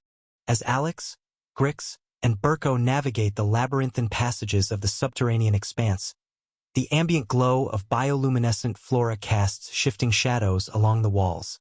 The air is thick with moisture, and the distant drip of water echoes through the place. Suddenly, without warning, dark figures emerge from the shadows, moving with lethal grace. These are the Umbral Stalkers, a race renowned for their assassination skills. Standing at about 6 feet tall, their humanoid forms are cloaked in dark, chitinous exoskeletons that absorb light, rendering them nearly invisible in dim environments. Their elongated limbs end in razor-sharp claws, and their faces are devoid of eyes, replaced by a series of sensory pits that detect heat and movement. The Umbral Stalkers launch their assault, aiming for vital points with precision. Despite their Tier 4 status, their coordinated attack poses a significant threat. Grix reacts swiftly, his Tier 5 prowess evident as he parries and counters with formidable strength. Chapter 94, Umbral Race. Berko, wielding his newly acquired Tier 5 sword, matches Grix's movements, the blade slicing through the air with lethal accuracy. Alex, maintaining composure, channels protective wards to shield his comrades from the onslaught.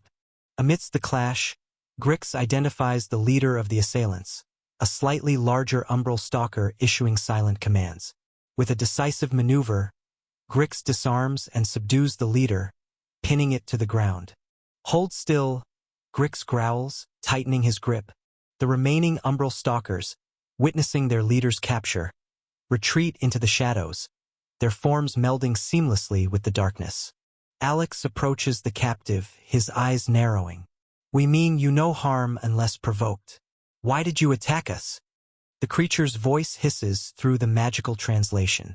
Intruders, in our domain, must be eliminated. Alex steps forward, his gaze cold and calculating. Tell me where your people reside, he demands. Cooperate, and I may spare your life. The Umbral Stalker hisses defiantly, its voice a raspy whisper. Kill me if you must. I will reveal nothing. Instead of anger, a thoughtful expression crosses Alex's face. Very well, he says calmly.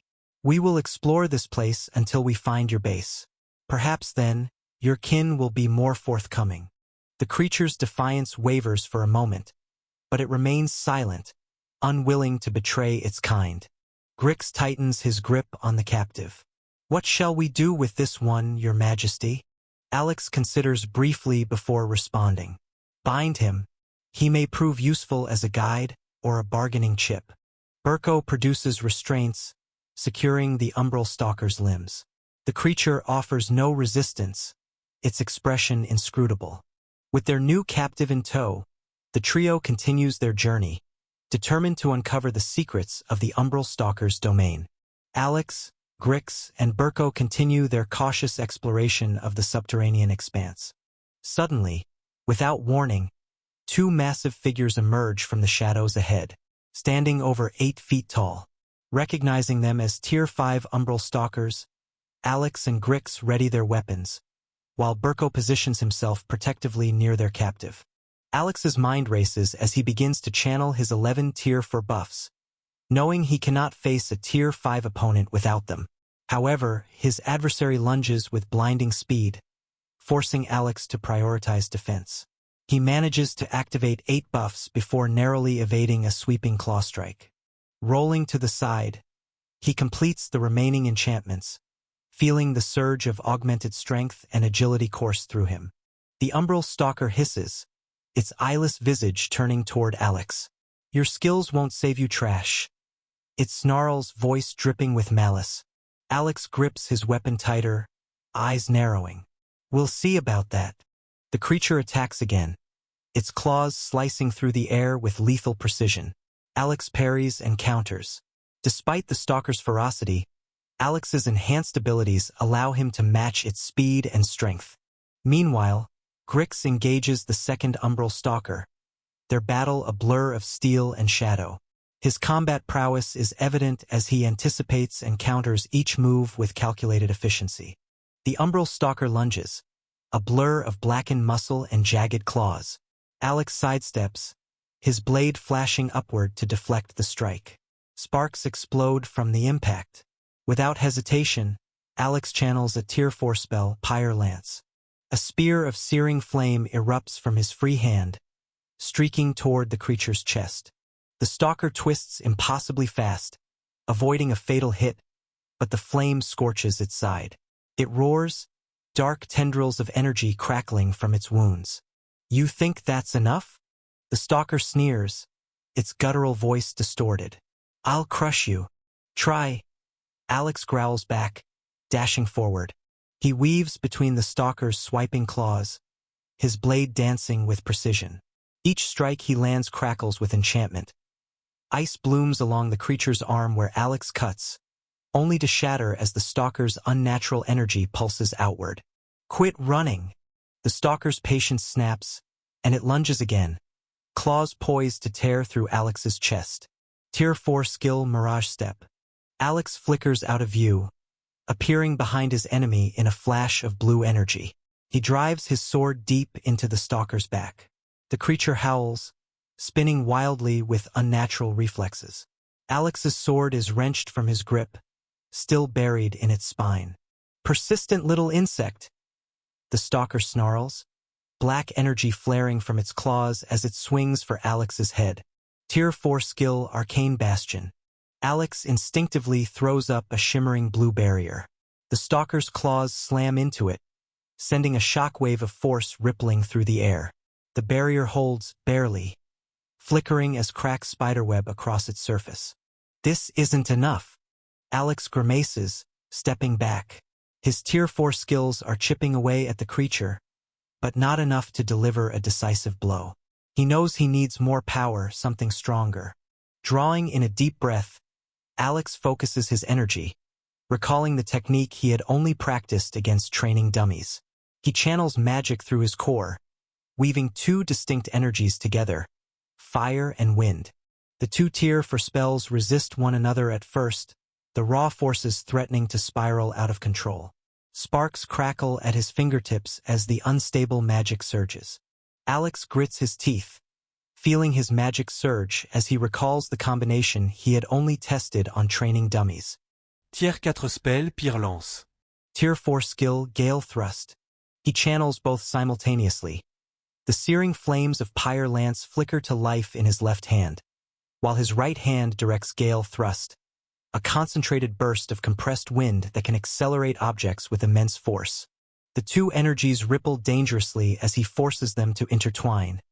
Not a fusion, but a combined assault. The Umbral Stalker lunges, claws dark with crackling energy. "Try dodging this," Alex snarls. He fires the Pyre Lance forward, but instead of hurling it with his arm, he channels Gale Thrust behind it. The sudden force amplifies the speed of the fiery spear, turning it into a blazing projectile that rockets through the air like a flaming missile. The compressed wind surrounds the lance, feeding the fire and stretching the flames into a spiraling inferno. Chapter 95. Grell and Tarvin.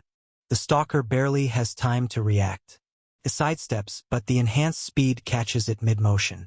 The blazing spear punches through its side, searing flesh and igniting black ichor in a flash of crackling embers. The stalker howls as flames erupt along its torso, licking up its arm and chest. "You!" It snarls, staggering back. Alex doesn't hesitate. With both Tier 5 Umbral Stalkers weakened, this is his chance.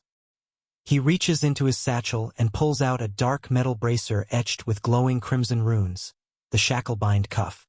The runes pulse faintly, eager to activate. "Grix!" Alex shouts, tossing the bracer toward him. "Pin yours down now." Grix, locked in a brutal exchange with his opponent, risks a glance at the flying object. With a grunt, he slams his greatsword into the stalker's shoulder, staggering it long enough to snatch the bracer from the air.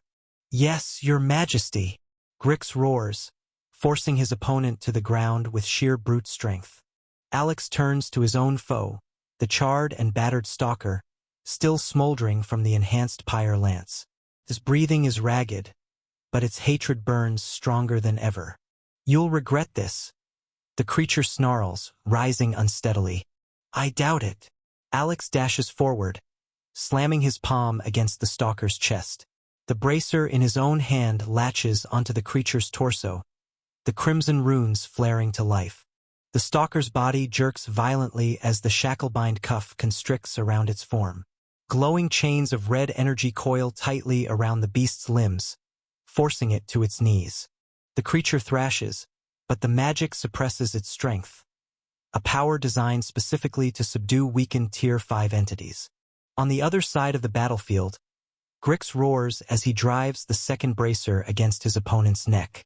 The same crimson chains burst forth, snapping around the creature's arms and torso, binding it in place. Both stalkers writhe, snarling and cursing in their guttural tongue. Their burning glares fixate on Alex. The umbral stalker bound near Burko stares in disbelief, its gaze flicking back and forth between the two subdued figures, the strongest warriors of their tribe, now shackled and kneeling in chains of glowing crimson. "No, no, that's impossible." The stalker mutters, voice trembling. You can't be bound. Lords Tarvin and Grell." Its voice rises, sharp with desperation. "Lords Tarvin. Lord Grell." It calls out, straining against its restraints. "Fight it. Break free." The stalker's plea echoes through the cavern, panic seeping into its words. "You're the unyielding, the lords of umbral race. No magic should." "Silence." Tarvin, bound before Alex, snarls. His charred form trembles under the weight of the Shacklebind cuff, but his defiant gaze burns fiercely. Alex steps forward, eyes cold as steel. "You're not breaking free," he says flatly. "This isn't a spell you can shatter with brute force. Those cuffs suppress your core. Your power is nothing more than flickering embers right now." The stalker near Burko glares at Alex, fangs bared. "You think this will hold them forever?" "It won't have to," Alex replies, calm yet firm. "They'll either see reason, or I'll kill them when the time comes." "Empty words," Tarvin sneers. "When my strength returns, I'll rip out your spine and hang it from the great thorn." "I suggest you focus on surviving first," Alex retorts. His gaze shifts to the stalker captive by Burko. What's your name?" The creature stiffens, glaring warily at him. "I am Viren." "Well, Viren," Alex says coldly, "if you care about your tribe, you'd better convince your lords to start listening. Because if they don't..." His gaze flickers back to the two bound Tier 5 stalkers. "I'll have no use for them." The tension hangs heavy in the twisted forest, an endless sprawl of dark, gnarled trees whose branches coil like skeletal fingers. The air is thick with the scent of damp earth and decaying wood. Faint whispers seem to drift from the shadows, a constant reminder that the umbral stalkers are never far away. Grell, still bound in glowing crimson chains, exhales deeply, his chest rising and falling with slow, controlled breaths. He speaks, his tone calm yet firm.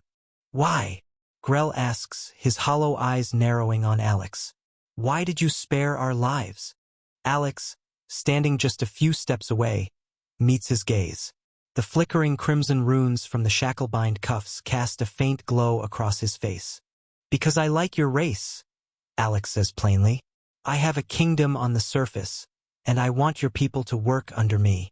Grell's brow furrows slightly. Work under you? His voice carries neither anger nor disbelief, just quiet skepticism. You believe the Umbral will bend so easily? I believe your people are strong, Alex replies steadily. I've seen it for myself. Strength like that has value if given the right purpose. I can offer your tribe resources, protection, and power far greater than what you've scraped together here. Power! Tarvin snarls from his kneeling position, still struggling against the chains. His voice is a venomous growl. You think your scraps can tempt us? His burning gaze turns to Grell. Don't listen to this fool. The Umbral bow to no one. You might want to reconsider, Alex says coldly.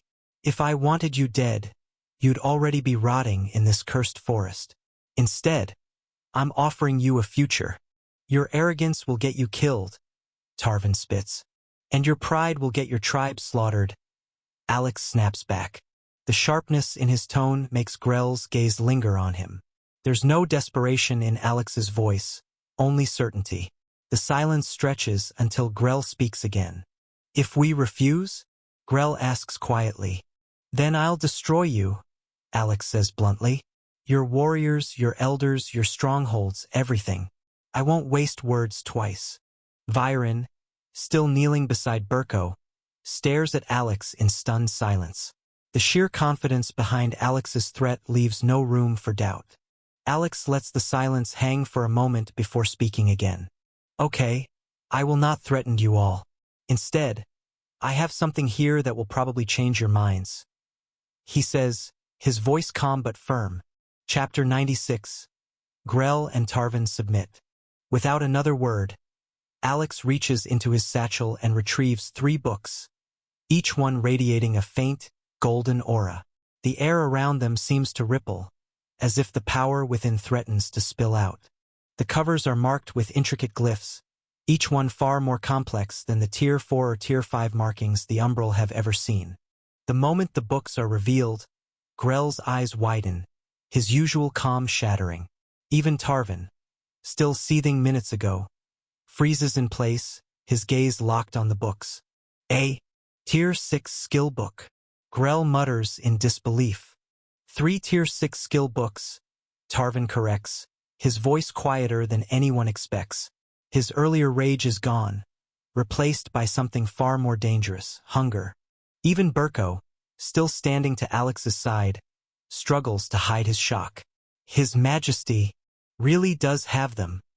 Berko thinks, his mind racing. 3 Tier 6 skill books. Impossible. In all 3 kingdoms, not once has a Tier 6 skill book been seen, only rumors whispered about in awe. Yet here they are, tangible and undeniable, resting in Alex's hands. Viren swallows hard, his eyes flicking from the books to Alex. Even the air feels heavier now, as if the power radiating from those pages is pressing down on him. The Umbral, Grell murmurs, still fixated on the glowing texts. Our people, we will never reach Tier 6 because our growth stalls at Tier 4 without the Tier 5 skill books, Tarvin says firmly. Even reaching Tier 5 is rare, and only 2 of us have managed it. Alex's gaze sharpens as he glances between Tarvin and Grell. I'm offering you a chance to change that. For once, Tarvin doesn't sneer. His expression hardens, but his eyes betray his desire. You're saying, you'll give us those books? Grell asks slowly, his voice cautious.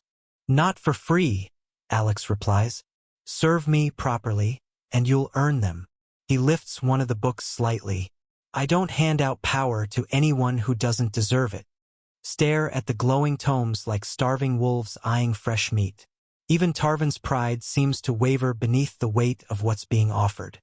Think carefully, Alex warns, voice low and commanding.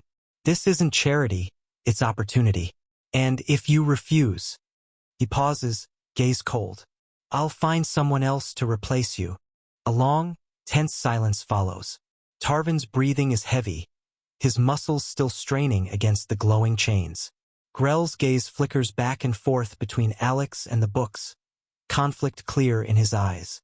Even now, the stubborn pride of their kind claws at him, urging him to refuse. But the hunger in their eyes betrays them, the hunger for power. Finally, Grell exhales sharply, lowering his head. I'll do it, he says, voice low yet firm. For the sake of my tribe, I will follow you. Tarvan grits his teeth, still trembling with rage. You're just going to surrender? He growls. Bow your head to some outsider? Grell's head lifts slightly, his eyes narrowing. And what would you have us do? His voice hardens. Die Klingen to Pride. He gestures to the crimson chains still wrapped around Tarvan's limbs. We've already lost this fight. You know that. Tarvan's snarl falters. His pride wars with reason, but the weight of the chains and the reality of their defeat are undeniable. His gaze shifts to the books again, lingering on the faint golden glow. With a slow, deliberate breath, Tarvan lowers his head. His voice is strained, his words sharp like broken glass. I will serve you, he mutters. But know this, I follow no fool. If you prove weak, I'll kill you myself. Alex steps closer, standing over both kneeling warriors. If you think you're capable, he says coldly, you're welcome to try. The tension lingers, but both Umbral now bow their heads in submission. Swear it properly, Alex demands. Grell clenches his fists, then places his palm flat on the ground before him. I, Grell of the Umbral, swear loyalty to Alex, King of the Surface. I will fight, bleed, and die under his command, so long as he holds strength worthy of our service. Tarvan grits his teeth, forcing himself to mimic the gesture. I, Tarvan of the Umbral, make the same oath. Alex stares down at them for a moment, satisfied. Good, he says. He steps back, lifting his hand. The crimson runes dim, and the glowing chains unravel from their limbs. Grell and Tarvan stagger slightly as their strength returns, but they remain kneeling. Now get up, Alex says firmly. We have work to do. Grell and Tarvan rise slowly, still feeling the lingering weight of the shacklebind cuffs. Their gazes flick briefly to the Tier 6 books before Grell clears his throat. If you're serious about this, Grell says, then you'll need to meet our chieftain. Follow us, but stay close. Our territory doesn't take kindly to outsiders. Lead the way, Alex replies. The group moves in silence for a while, winding deeper into the twisted forest. The air grows colder, the shadows thicker. The faint whispers that once drifted through the trees now seem louder, more insistent, as if the forest itself is murmuring warnings. Grell stops near a jagged outcropping of stone, its base covered in tangled roots. He kneels, pressing his palm against a seemingly ordinary patch of bark. The roots pulse faintly with dark energy before twisting aside, revealing a narrow stone passage hidden beneath. This way, Grell says, stepping through. Urko pauses beside Alex, his expression uneasy. Your Majesty, are you sure about this? They know better than to try anything, Alex replies quietly. If they don't, well, they've already seen what happens. The passage is narrow and damp, the air stale and cold. The only light comes from faint markings along the walls, crude carvings that glow with faint purple hues, like veins pulsing in stone. The deeper they go, the more twisted the markings become, spiraling and branching like spiderwebs. These wards, Alex mutters, running his fingers near one of the symbols. They're layered, protection and illusion magic combined. Grell glances back. Our tribe has had to rely on deception to survive. After all, there's a lot of powerful beast here. Few know how to navigate these paths. Chapter 97 Zyra. The passage eventually opens into a sprawling cavern, dimly illuminated by patches of faintly glowing moss. Stone platforms rise at uneven heights, connected by rope bridges and narrow paths carved into the walls. Dozens of umbral figures move about, some sharpening weapons, others tending to fires or stacking supplies. The moment Grell and Tarvin step out into the open, the atmosphere shifts. They stop mid-conversation, their heads turning sharply. The tension in the air eases as recognition sets in. "Lord Grell," one calls out, bowing his head respectfully. "Lord Tarvin." Another greets with a fist over his chest. Several more follow suit, murmuring greetings with clear respect. Despite their rough appearance, these umbral carry themselves with discipline. Alex notices the confusion in their eyes when they glance his way. Grix and Burko. Whispers stir among them. "Who are they?" one voice murmurs. "They must be the ones who captured Captain Viron's squad," another guesses. "Careful," someone else warns. "If the lords brought them here, there's a reason." No one dares to challenge Grell or Tarvin directly, but the suspicion is clear. As they press on, Alex quietly observes the settlement. The Umbral's dwellings are carved directly into the cavern walls, reinforced with bones, dark iron, and thick woven vines. Despite their primitive design, there's a sense of structure, a culture that thrives on discipline and strength. They finally reach the jagged fortress at the cavern's far end. Two guards stiffen at the sight of Alex and Burko but lower their daggers when Grell steps forward. "We're here to see the chieftain," Grell says firmly. The guards exchange uneasy glances. "She's not in the best mood," one mutters. "When is she ever?" Tarvin grunts. Alex already knows their chieftain is a woman by the time they enter, but seeing her still surprises him. She doesn't have the hardened, battle-scarred look he expected. Instead, her sharp features and piercing eyes. She is hunched over a table covered in various dried herbs, vials of thick liquid, and delicate glass instruments. Strange fumes waft in the air, mixing into an acrid, bitter scent. Her dark chitinous form is sleek, her sensory pits shifting slightly as she sorts through the collection with practiced movements. Without looking up, she speaks. "So what happened? Did you take Viron back?" Her voice is smooth but firm. Viron steps forward, lowering his head slightly. "I am back, Chief." The chieftain's hands pause over a bundle of dried roots. Slowly, she turns to face them, and the moment her gaze lands on Alex and Burko, her entire body tenses. Her sensory pits flare as she processes the sight of three strangers in her domain. The atmosphere in the chamber shifts instantly. What was once a casual inquiry becomes cold. Her voice is sharper this time. "Who are they?" Grell speaks before Alex can answer. "Outsiders, but not enemies." The chieftain's head tilts slightly, her clawed fingers tapping against the wooden table. "You brought outsiders here?" she repeats, as if testing how the words feel. "To our sanctuary." Her gaze flicks to Tarvin. "And you allowed this?" Tarvin's jaw tightens, but he doesn't look away. "We had no choice." The chieftain exhales, stepping forward. Unlike the Umbrals outside, she carries no visible weapons, no armor, only a simple, tattered cloak draped over her shoulders. And yet, the weight of her presence is undeniable. She stops a few feet away from Alex, tilting her head slightly. "You don't smell like prey," she murmurs. "And you don't move like a fool."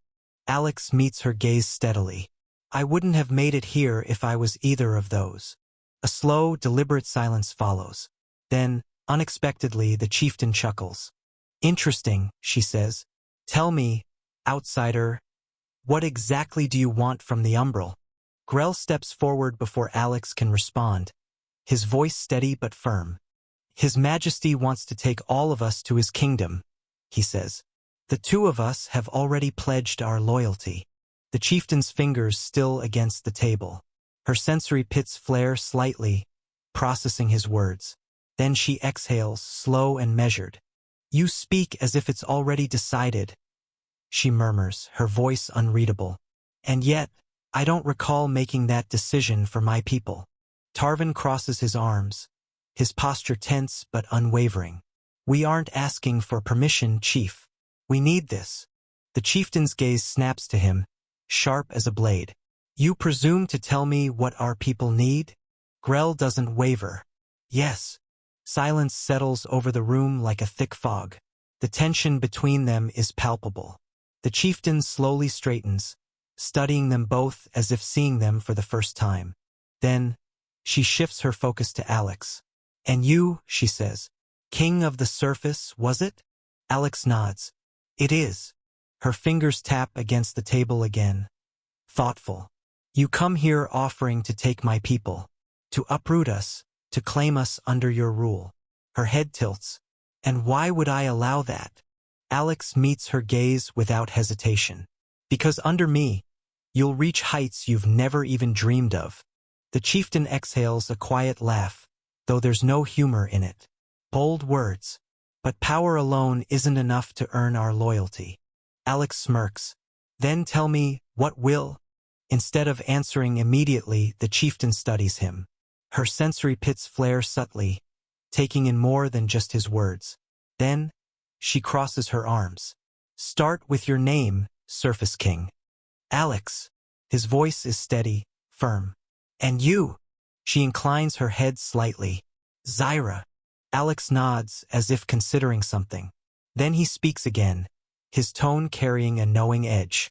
Aren't you already at the peak of Tier 4 as a mage? And a Tier 3 alchemist on top of that? Zyra stiffens, her sharp features betraying a flicker of surprise.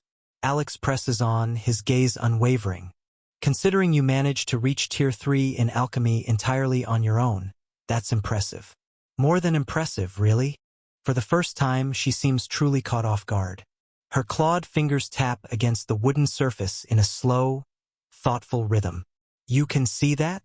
Instead of answering, Alex lifts his hand. Suddenly, with a faint shimmer, a large, ancient-looking tome materializes in his grasp. A Tier 5 spellbook. The air around it hums with latent magic, its presence undeniable. As if that wasn't enough, another object appears. A delicate scroll, tied with dark silk. A Tier 4 alchemy recipe. Zyra's breath catches. Her sensory pits flare wide as she locks onto the items, eyes gleaming as if she's staring at the most precious treasure she's ever seen. Then, to Alex's surprise, she throws her head back and laughs. A deep, genuine sound that echoes through the chamber. Ha ha ha, Your Majesty, she says, grinning now. You didn't tell me you were this generous. She steps forward, unable to hide her excitement as she examines the spellbook from a distance. With gifts like these, you think anyone in my tribe would refuse to serve you? She looks up at him again, but this time her expression has shifted. Not just interest, but something closer to admiration. Our tribe would be honored to follow a being as strong as you. Alex thinks to himself, that was easier than I expected. Mages truly crave knowledge, and considering Zyra is also an alchemist, her reaction makes perfect sense. Zyra straightens, her entire demeanor shifting. There's no hesitation now, only determination. She steps aside and gestures toward the cavern's entrance with an unexpected level of respect. Your Majesty, allow me to properly introduce you to our people. Zyra leads Alex outside, her movements now purposeful, as if she's already embraced the change in leadership. As they step out into the main cavern, the murmurs begin. Why the chief so respectful to that stranger?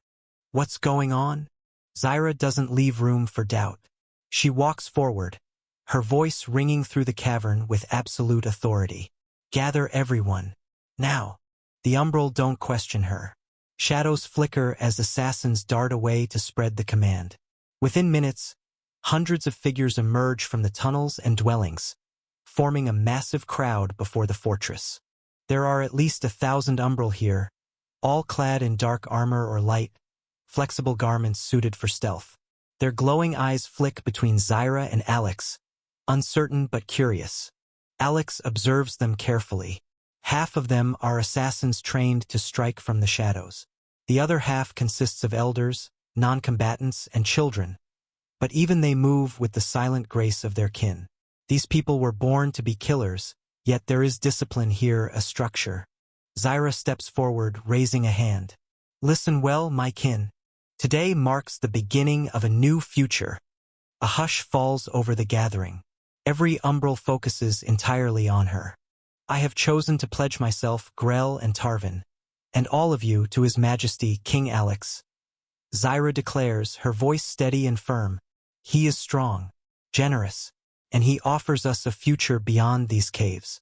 A future of growth, power, and knowledge. A ripple of uncertainty spreads through the crowd. A few exchange glances, some nodding subtly, but others remain tense. Then one umbral steps forward. A man with sharp eyes and a scar across his cheek. His voice is steady but laced with doubt. Chief Zyra, we all respect you. No one has done more to protect us from the beasts outside, from the dangers that would wipe us out. But he hesitates for a moment before pushing on. Is it really okay to place ourselves in someone else's hands? To surrender the freedom we've fought so hard to keep? Silence follows his words. Alex chuckles, a deep, amused sound that carries through the cavern. He steps forward, every movement confident, controlled. Chapter 98. Other three races. Surrender? He repeats, shaking his head. You think I came here to take your freedom? To make you servants. His gaze sweeps across the gathered assassins, his voice firm but calm. If that's what you believe, then you don't understand what I'm offering. The murmurs die down as Alex continues. You've spent your lives in the dark, hunted, forced to kill just to survive. You're feared, but only in whispers. Feared, but never respected. You skulk in caves while the world above didn't know you exist. He gestures around the cavern. You're strong, but your strength is wasted on mere survival. Tell me, is that the future you want? A life of scraping by, hiding in the shadows until something stronger comes along and wipes you out. His words hit hard. Many of the umbral lower their heads, their hands tightening into fists. Alex steps closer, his presence almost suffocating. I don't want your submission. I want your loyalty. And in return, I will give you something no leader before me ever has. A future. His voice grows sharper. I will take you out of these caves and raise you to heights no assassin has ever reached. Under my banner, you won't just be killers in the dark. You will be shadows of the Empire, feared and respected by all who dare to stand in our way. He lets the words sink in, then lifts his hand once more. More books materialize, Tier 4 and Tier 5 assassin techniques, the kind of power that could elevate even the weakest among them. A collective breath is drawn in. I will make you stronger. I will give you power beyond your imagination. And when the world above speaks of you, they won't whisper about nameless assassins lurking in caves.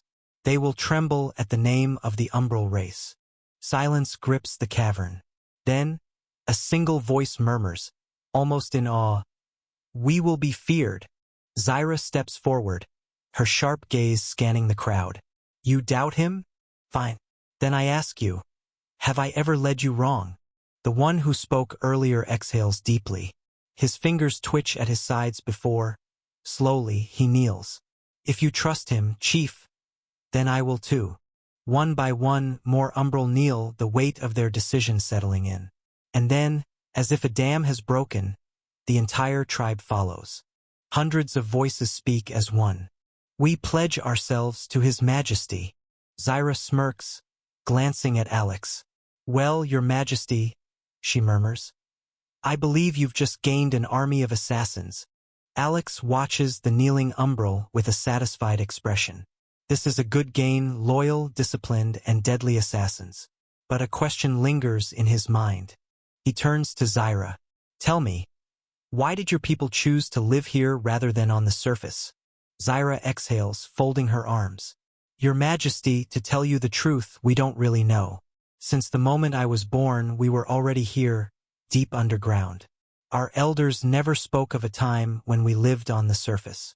It's as if our history before this place was erased. Alex narrows his eyes. And no one ever tried to leave? We did. Every 3 months the entrance to the surface will open. Zyra says, exchanging a glance with Grell and Tarvin. The three of us once attempted to reach the surface. We barely made it before we were attacked, without warning, without reason. Those called humans slaughtered those who tried to go to the surface. Her voice hardens. We realized then that the surface was not a place that welcomed our kind. Alex hums in thought. Typical. Anything unknown or different, and humans immediately react with violence. He shifts his gaze toward the vast cavern. This place is massive. Are you the only ones living here? Zyra shakes her head. No, there are at least 3 other races that call this place home, as far as I know. Alex raises a brow. And what are they? Zyra's expression turns grim. I wouldn't recommend going after them, Your Majesty. Alex smirks. Oh? And why not? Each of those races is led by a Tier 6 being, Zyra explains. The only reason the Umbral have survived here for so long is because of the Tier 6 defensive spell guarding our home's entrance. Without it, we would have been wiped out a long time ago. Alex tilts his head, considering her words. He could easily subdue a Tier 6 entity if needed, but it would be unnecessary. The lowest consumable item he owns is Tier 8 and above, overkill for dealing with mere Tier 6 threats. After all, in his past life he was max level in the game. He only kept low-level skills, weapons, and armor to sell for real-world money. Still, there's no need to waste resources recklessly. He chuckles. I do want to swallow them all, he admits. But you're right. No need to cause unnecessary trouble. Zyra watches him carefully, her expression unreadable. I don't doubt your strength, Your Majesty, but those 3 aren't to be underestimated. If you plan to expand into this underground realm, you'll need to be cautious. Alex simply smiles. Caution is a given. But tell me, Zyra, do you know anything about those Tier 6 beings? Zyra's expression darkens. As far as I know, those Tier 6 powerhouses are trapped within their own domains. For some unknown reason, they can't leave their territories. Alex's interest peaks. They can't leave. He strokes his chin. He thought, that is interesting. I'll have to look into that when I unlock more of my levels. Alex smirks. Noted. Then he shifts his focus back to the gathered Umbral. Enough talk for now. We need to move. Alex continued. The entrance to the surface is open now, isn't it? We should go before it closes. Otherwise, we'll be stuck here for another 3 months. A flicker of realization crosses Zyra's face, followed by urgency.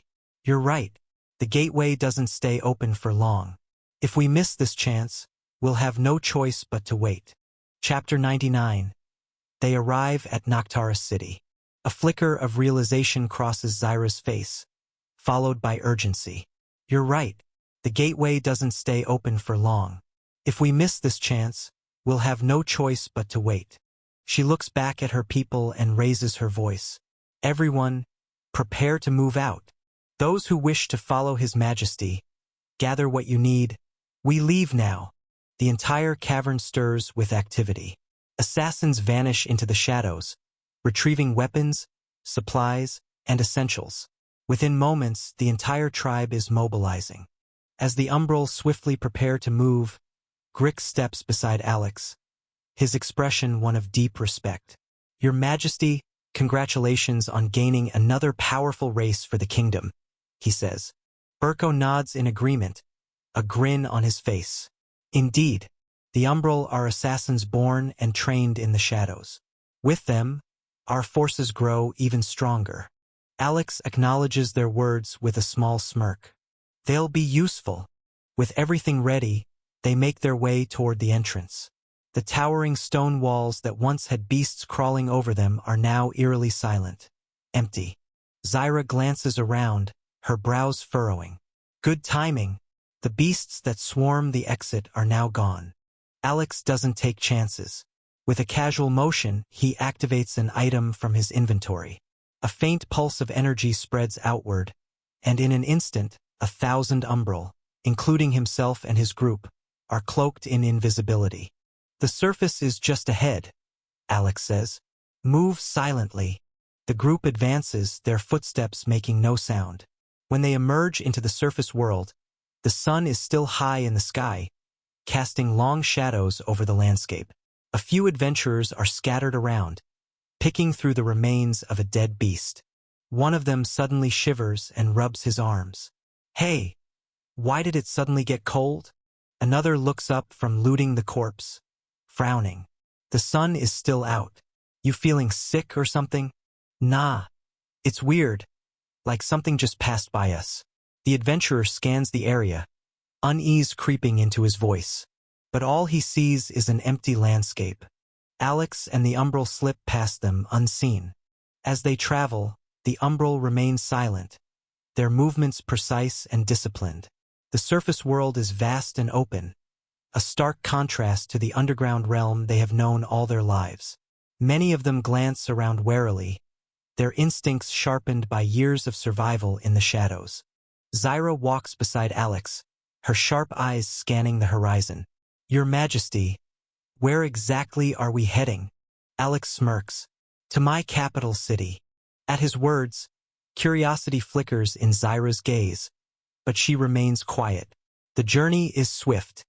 When they arrive at Noctaris City, a stunned silence falls over the Umbral. Eyes widen in disbelief. Some even stop in their tracks, heads tilting up to take in the impossible sight before them.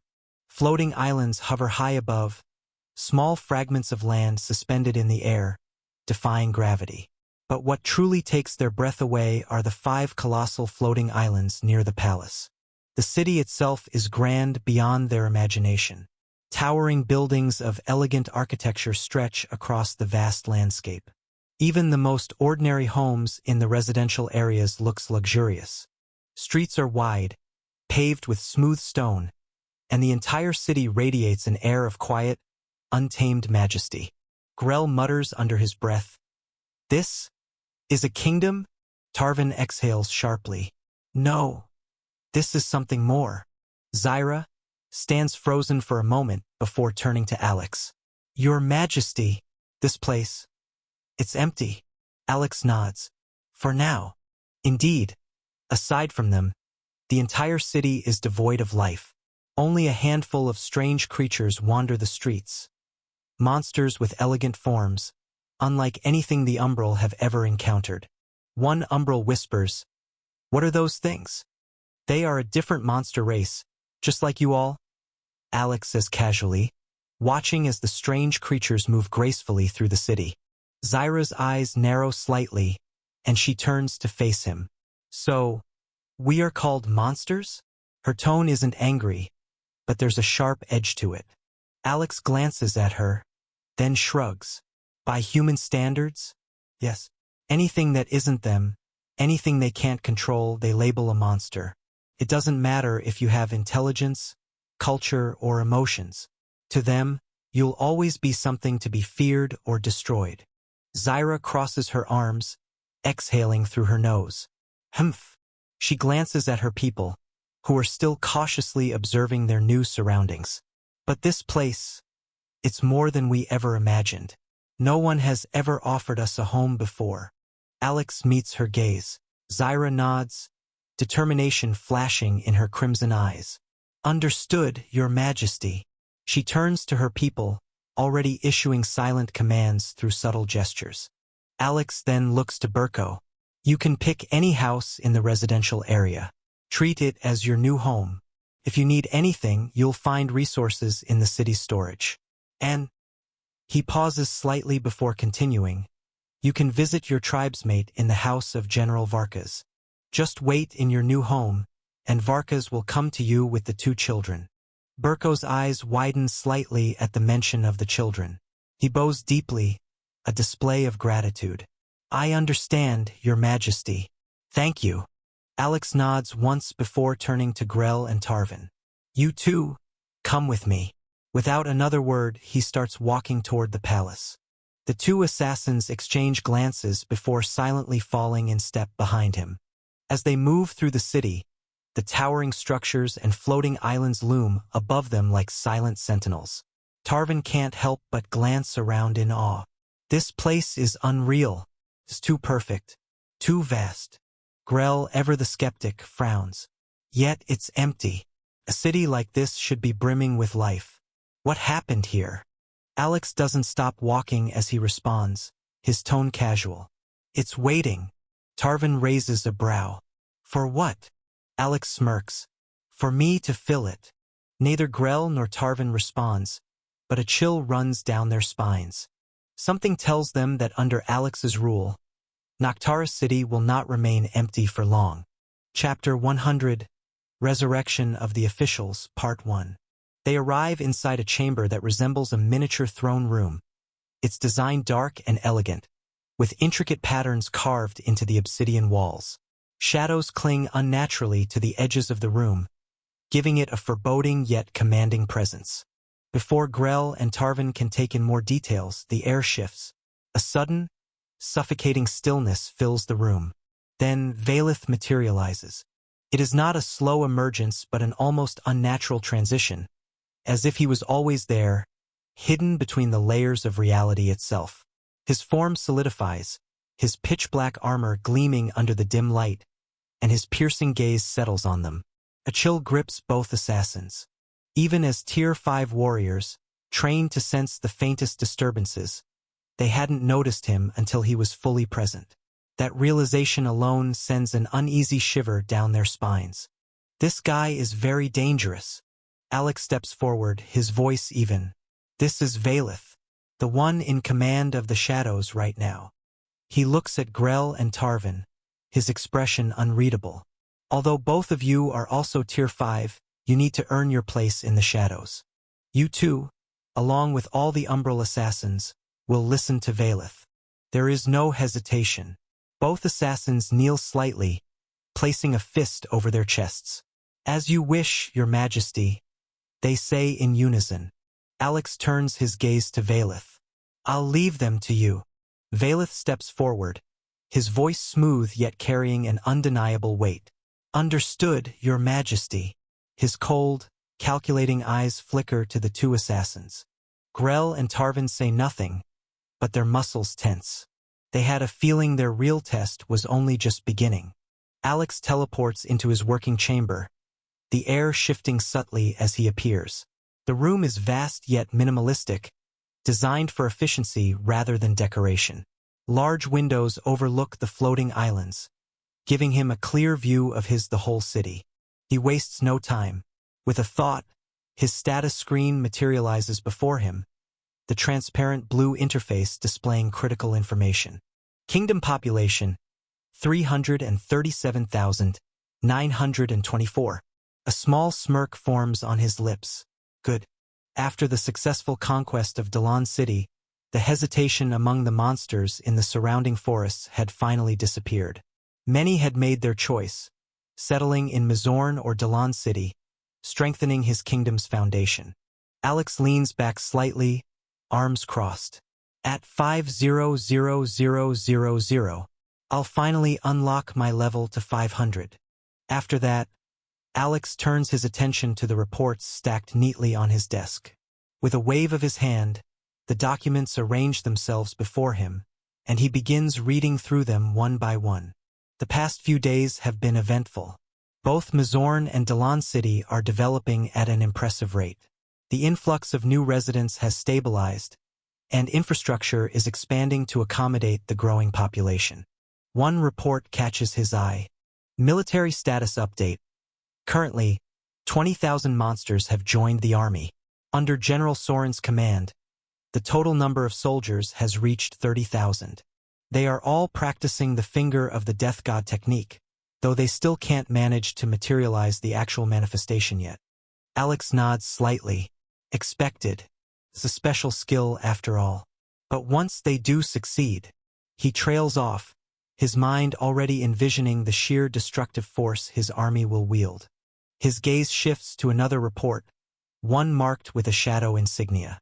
He opens it and scans the contents. A prince of the Ralthian kingdom recently visited Dalan City, disguised as a merchant.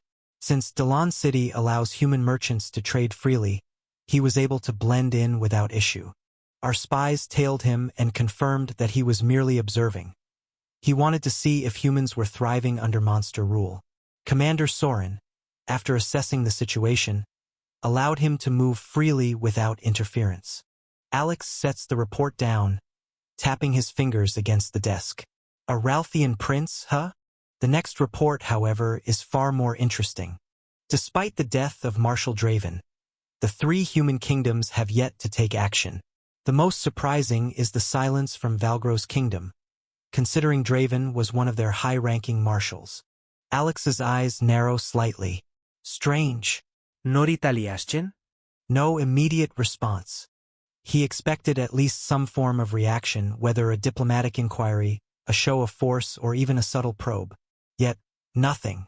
Alex leans back, deep in thought. They either doesn't care, or they were afraid of something. A faint chuckle escapes him. Interesting. Let's see how long they stay quiet. Closing the reports, he rests his chin on his hand, his mind already working through his next moves. Alex closes his eyes for a moment, sending a mental call to Drea. Instantly, he feels the link between them activate. Come to my chamber. Within seconds, he senses her presence moving swiftly through the palace. Drea is efficient, always where he needs her, handling tasks before he even gives the order. She is the head maid, but Alex makes her do far more than just managing the palace staff. As he waits, he leans back in his chair, his fingers tapping lightly against the desk. I should resurrect some of my officials. The thought lingers in his mind. While they lack combat power, they are crucial for running the kingdom. Bureaucracy, logistics, governance, these things can't be left solely to warriors and generals. Also, I feel bad for making Drea do everything. A faint sigh escapes him. A moment later, the door opens soundlessly, and Drea steps in. She moves with practiced grace, her posture perfect as she approaches and bows deeply. Welcome back, Your Majesty, she greets, her voice smooth yet filled with quiet warmth. Alex glances at her. I'm back. Drea straightens, her sharp eyes immediately scanning his expression. You called for me, Your Majesty? Alex nods, his tone casual. I did. You've been handling too much lately. Drea blinks, as if the idea of too much doesn't quite register. I am simply fulfilling my duties. He smirks. That's the problem. You take on too much without complaint.